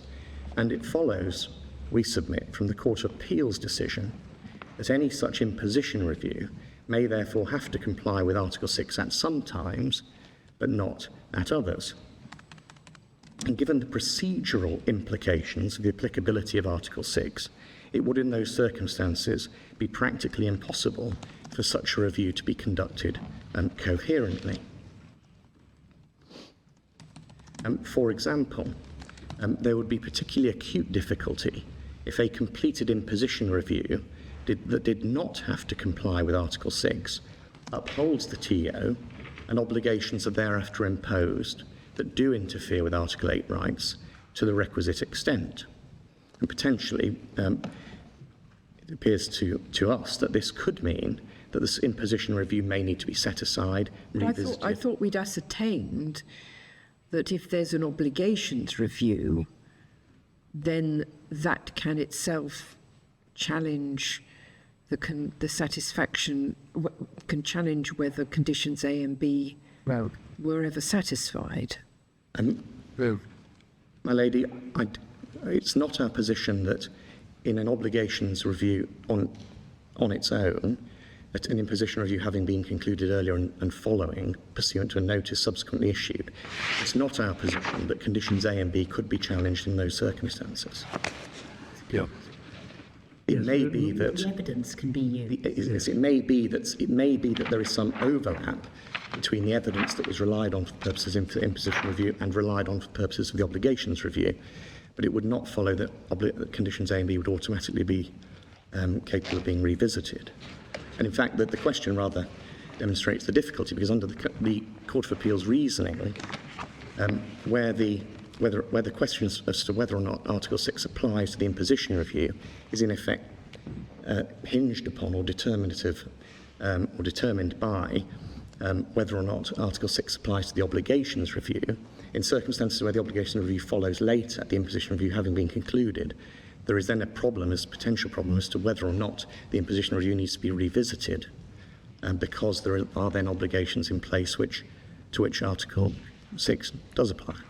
Well, I had slightly different understanding, because I understood that on an obligations review that the Syria allegations would be subject to that review. And indeed, if on the obligations review, if the Syria allegation wasn't made out, then any obligation would not be proportionate. And so whilst the evidence might be the same, it was in effect determinative of, it could be determinative of the obligations. That is, the evidence in relation to conditions A and B might be determinative of the obligations review. Yeah. My Lord, yes, in circumstances where it is the same evidence that's relied on for the purposes of seeking to uphold the obligations. Yes, I think Mr. Tam adopted the way it was put by the judge. Yes. On page 166 in her third judgment at paragraphs 27 to 29. That, if I could, I hope, if I summarise it, I hope accurately, that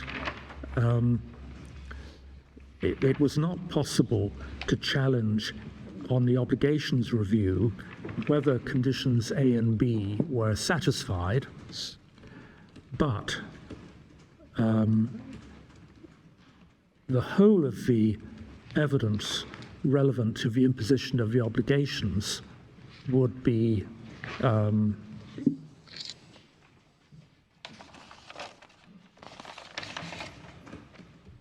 before the court on the obligations review, and that might very well overlap with the evidence relevant to establishing conditions A and B. Yes. Well, So that in the present case, for example, the Syria allegation is plainly relevant to conditions A and B, but it would also be relevant to the imposition of the obligations. And so the evidence that the Secretary of State had to support the Syria allegation would have to be disclosed in accordance with the AF3 requirements, in accordance with whatever Article 6 required at the stage of the imposition review. my Lord, yes, and that's the overlap point rather than... Yeah. So that, I mean, really, the evidence, the distinction has to be drawn between the legal question, whether the conditions are satisfied on the one hand, and the evidence that might bear on that question on the other hand. and the legal question is no longer relevant at the stage of the imposition, at the stage, I beg your pardon, at the stage of the obligations review. That legal question doesn't arise, but there may very well be an overlap in the evidence that's relevant. My Lord, yes. Yes, I think Mr. Tam is content with that. So if there's in the scenario you're putting forward, there's an imposition review which does not have to be Article 6 compliant, not much disclosure is given, the TEO is upheld. Later obligations are imposed, there's a review of the obligations, Article 6 applies, there's more disclosure given, whereupon it becomes apparent that actually the serial allegation there's nothing to substantiate it. Now, the obligations may then be quashed. The statute doesn't confer power on the court at that stage to also quash the TEOs. So what then happens?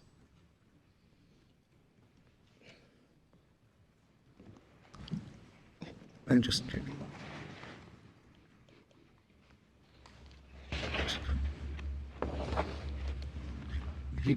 well, my lady, what we anticipate would likely be sought, certainly on behalf of the individual, and which is what we sort of suggest may be a consequence of this, is that the imposition review be rerun, so that the court can take into account that which has emerged in the later proceedings.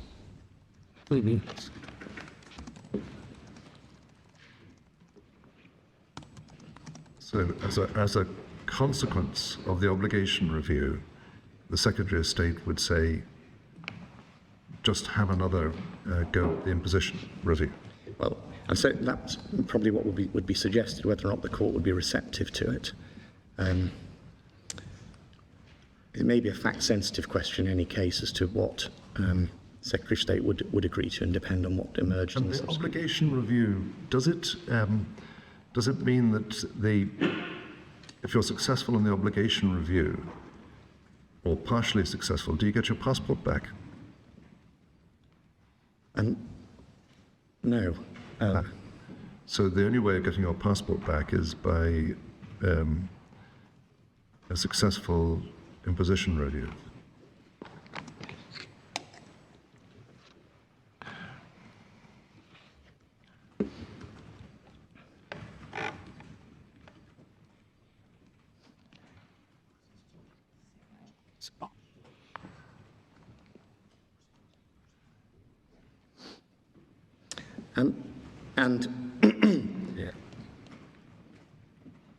Perhaps those exchanges highlight the difficulties associated with what comes second, in effect determining what ought to apply in relation to what comes first. And the oddity of this case is that initially QX applied only to challenge the obligations, subsequently amended to apply to challenge the imposition review, and that led to then the question as to what the effect of one on the other was. But we submit in summary that the second set of proceedings, the obligations review, should not of themselves backdrive into the first proceedings to determine what the Article 6 position is there. And the alternative we submit, which has the benefit of significantly greater clarity, is that the imposition review can be completed on a clear and established basis, and in the event that an obligation is subsequently imposed that interferes sufficiently with Article 8 rights such that Article 6 then applies to that obligations review, that application for review can logically be dealt with subsequently and discreetly as a piece of litigation pursuant to an application under Section 11(2)(d) without needing to worry about the impact on the imposition review. Can I just ask you, while we're thinking about the possibility of asking for, of seeking a review of the imposition decision for the second time in the light of the evidence that you now have seen, There's no time limit in section 11 itself for bringing a review, seeking a review. Is there a time limit anywhere else? Don't think so.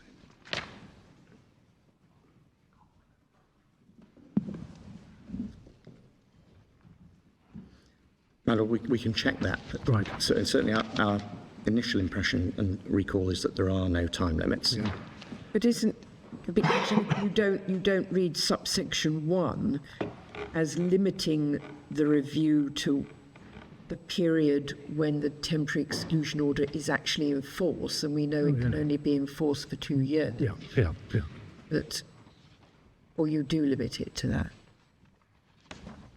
Yes, I mean, on the face of it, an individual can only apply where he's subject to a TO in the United Kingdom. Yes. But other than that, there is no time. If in fact, in a obligations review, the applicant thought that the information that was disclosed in that revealed a case that he could mount as to imposition, could he bring another imposition review, relying upon that evidence that has been revealed in the obligations review? That's likely to be a case-specific issue, depending on what the change of circumstances can be shown to be between the two. Yeah. But if he could demonstrate a material change of circumstances, then why not? And that second imposition review would trigger Article 6, because we now, except, We have the evidence already. yes, but It wouldn't necessarily, it wouldn't trigger Article 6, but there may be evidence that could be deployed by the applicant. Yeah. so he can use evidence that he got in an Article 6 hearing in another hearing, even though that hearing didn't have to comply with Article 6. The practical reality is likely to be that, and we can look at sort of the requirements of AF number 3, which really determines sort of what additional disclosure might be made, is that what AF number 3 sort of requires relates to the detail of the allegations made against the individual. So he may be the recipient of, possibly, depending on the facts of any given case, the recipient of further disclosure relating to the allegations made against him. But whether or not that would permit him to present a better case in the imposition review would have to be, I suppose, a case-by-case approach. So there would be an incentive to bring an obligations review first before bringing an imposition. Yeah. You'd be better placed as a result of the evidence disclosed in the obligations review to then pursue your imposition review.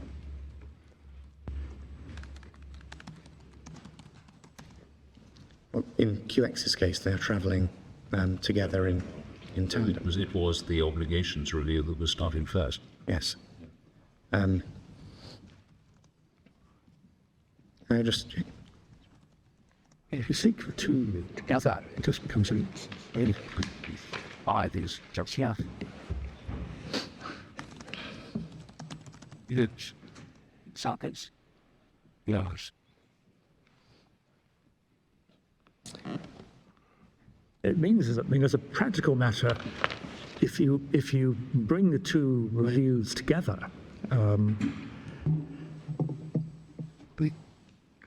and in a case like this one, there plainly is going to be a considerable overlap in the evidence bearing on imposition and also on obligations. It makes the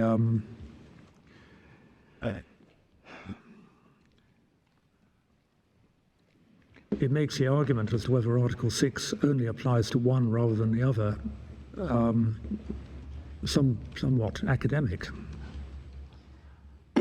But except it would remain the case that the court would be able to consider separately the question as to whether or not the imposition of the TO, which facilitated the individual's return, was justified, and then look separately at the obligations. And in my submission, notwithstanding that there may be a different procedural requirement in each aspect of that challenge, that would permit the court to conclude potentially that the TO had been justified, but that the obligations had not been. And this is, I think, essentially what Mrs. Justice Farby was saying in paragraphs 26 to 29 of that third judgment, 29 in particular. So you're saying that the court would have to try and put out of its mind the evidence that it had seen in relation to the obligations part of the review when it was considering the imposition review, if the two are being pursued in tandem? It wouldn't have to put it out of its mind because QX would, for example, or an individual be able to rely on the same evidence in relation to both. But a situation might arise where the court is able to take account of more information in relation to one than the other because of the disclosure obligations that would arise. Good. And in particular, obviously, in relation to the closed material. And The condition A, if you get information about condition A, it's determinative, isn't it? So if you get in the obligations review further information about condition A, whether it's met, and then you then start an imposition review using that information, if condition A falls, the TEO falls and the obligations fall.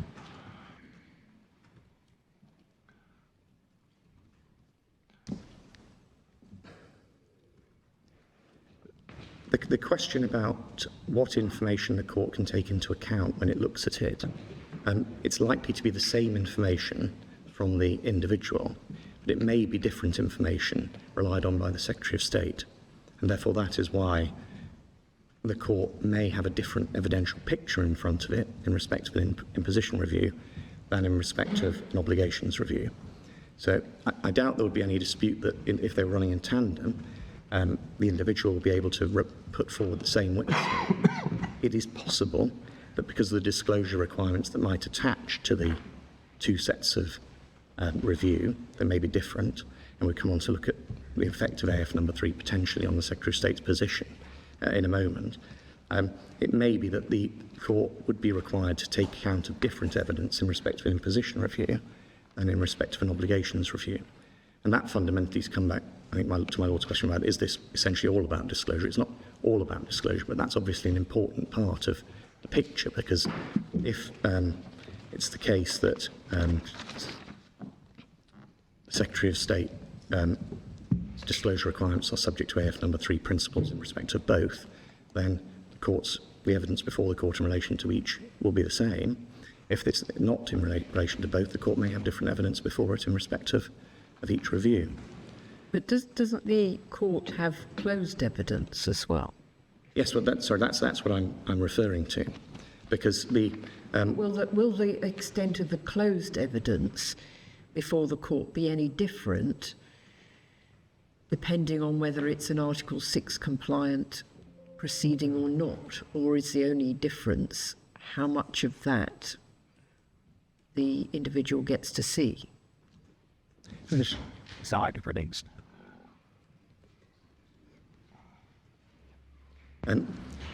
My lady, the principal difference will be in relation to the open material that is subsequently disclosed. However, and this is one of the reasons why this is important for the Secretary of State, it may affect what evidence the Secretary of State chooses to rely on in closed as well. And that is one of the consequences of AF number 3 that we'll come on to look at. Because under AF3, there's an obligation to disclose the gist of speech evidence. Yes, and there's a limit on the extent to which the case can depend on. Yes, and there is the open, closed, and procedural position. And there's in my respective submission, a very helpful summary of that in paragraphs 26 to 30 of Mrs. Justice Farby's first judgment. That's E137.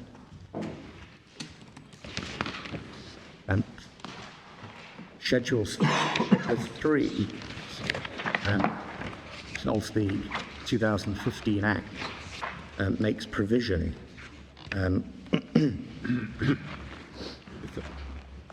about proceedings relating to TOs, and they are subject to Part 88 of the Civil Procedure Rules. And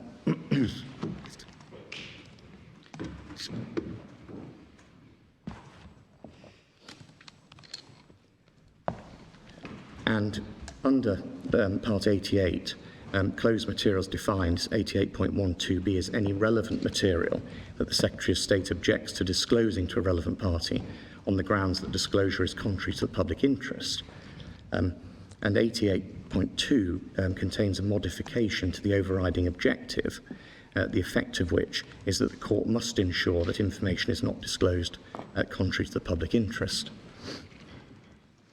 And paragraph 28 of Mrs. Justice Farley's first judgment, E137, explains that the Secretary of State must apply to the court for permission to rely on closed material. The Special Advocate may object, but the court must give permission to the Secretary of State to withhold material where it considers that disclosure would be contrary to public interest. And if the court, and she goes on to explain what happens if the court either accepts the Special Advocate's objection or does not give permission to the Secretary of State to withhold that material. The Secretary of State is not required to serve it. That is in circumstances where purely the question is whether or not its disclosure would be contrary to the public interest. And so there is a requirement on the court under the CPR to ensure that information is not disclosed contrary to the public interest.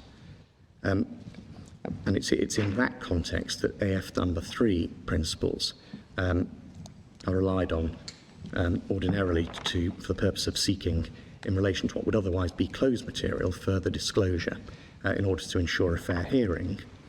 And my Lord, AF number 3, it's at page E1092 of the electronic bundle, that's behind tab 17 of the first volume of the authorities. Next.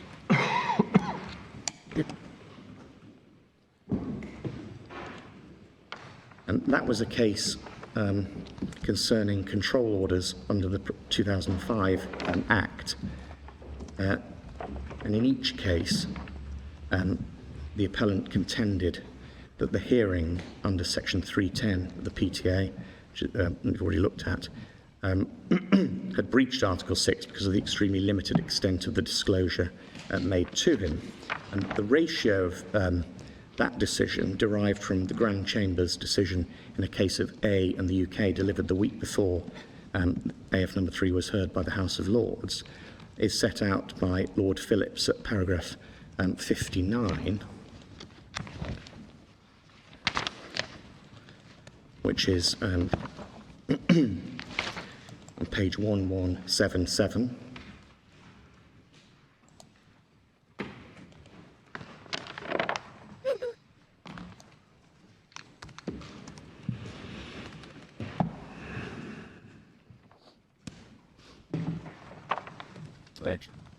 And Lord Phillips says at 59, I'm satisfied that the essence of the Grand Chamber's decision lies in para 2020 and 220, and in particular in the last sentence of that paragraph. This establishes that the controllee must be given, and this is the key phrase that is often repeated, sufficient information about the allegations against him to enable him to give effective instructions in relation to those allegations.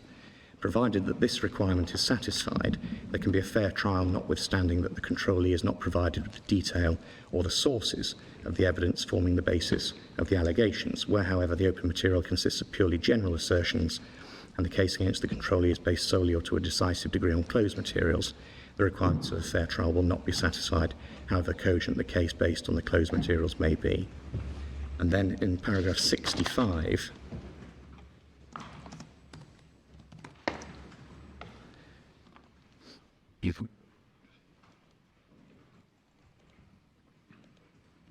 the final sentence of that paragraph on 1179, the Grand Chamber has now made clear that non-disclosure cannot go so far as to deny a party knowledge of the essence of the case against him, at least where he is at risk of consequences as severe as those normally imposed under a control order.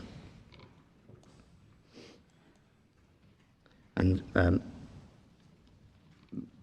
the concurring judgments of Lord Hope at paragraph 86, E1185, and Lady Hale at paragraph 103, E1190, which I don't need to go to, reinforce that point. So,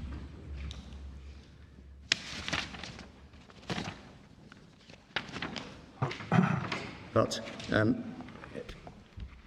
nevertheless, what a court is ordinarily concerned with when considering AF number 3 is the issue of what disclosure is required of material the disclosure of which would otherwise be contrary to the public interest in order that an individual can respond to the allegations against him. And it's that exercise which has to be gone through in closed session with the court, which can result in further disclosure in such circumstances. And that is why we submit in paragraph 5.18 of our written case that the difficulties which we've highlighted, procedural and practical difficulties which we've highlighted, are magnified if the applicability of Article 6 to an imposition review also entails disclosure must be given to the standard set out in AF number 3.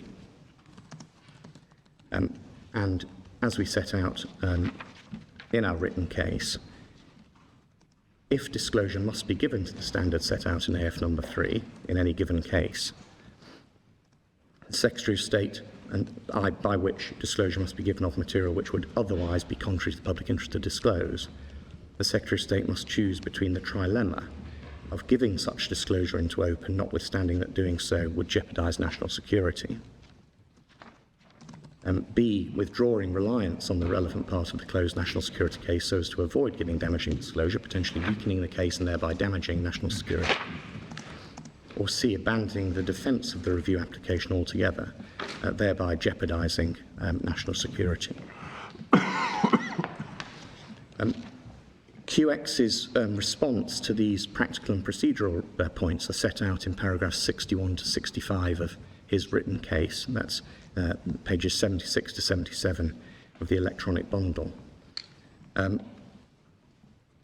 And those submissions we submit do not provide any answer to the points made in paragraphs 5.9 to 5.19 of our written case.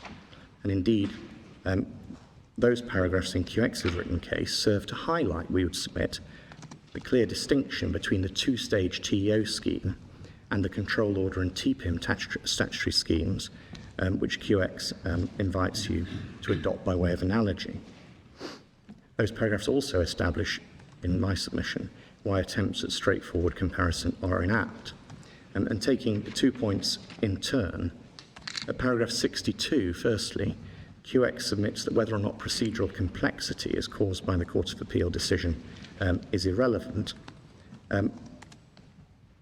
We do not necessarily accept that.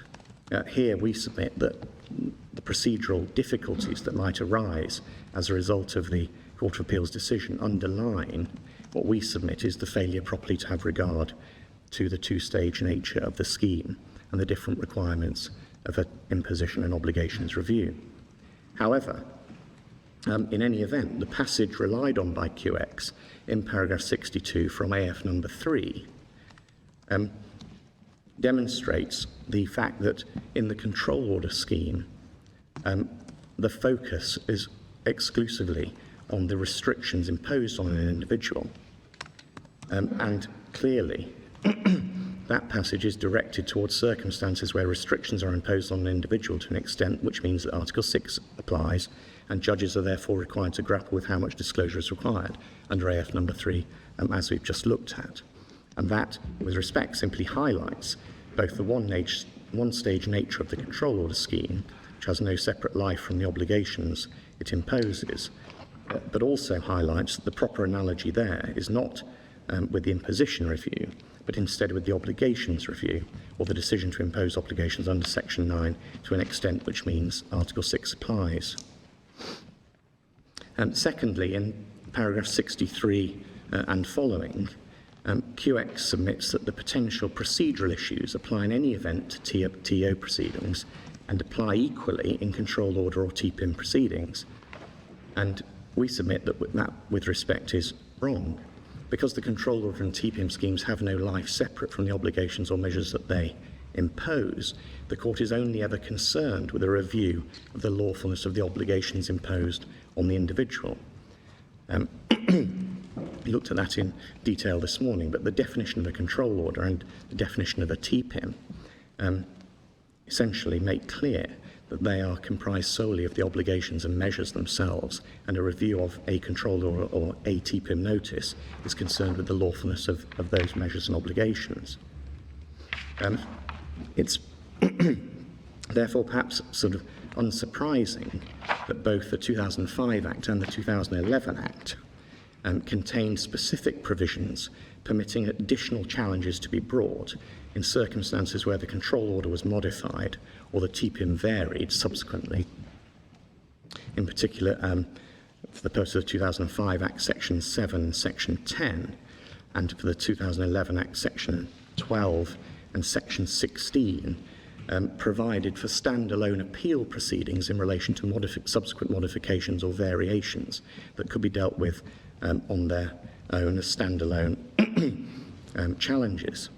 That's not necessary within the scheme of the TO legislation, because Section 9 permits obligations to be imposed by notice at any time during the currency of the TO, and Section 11 permits a challenge to be brought to any such imposition. It's therefore unsurprising that those practical difficulties that we've identified have not arisen in the control order or TPIM context, because they wouldn't as a result of the nature of the scheme.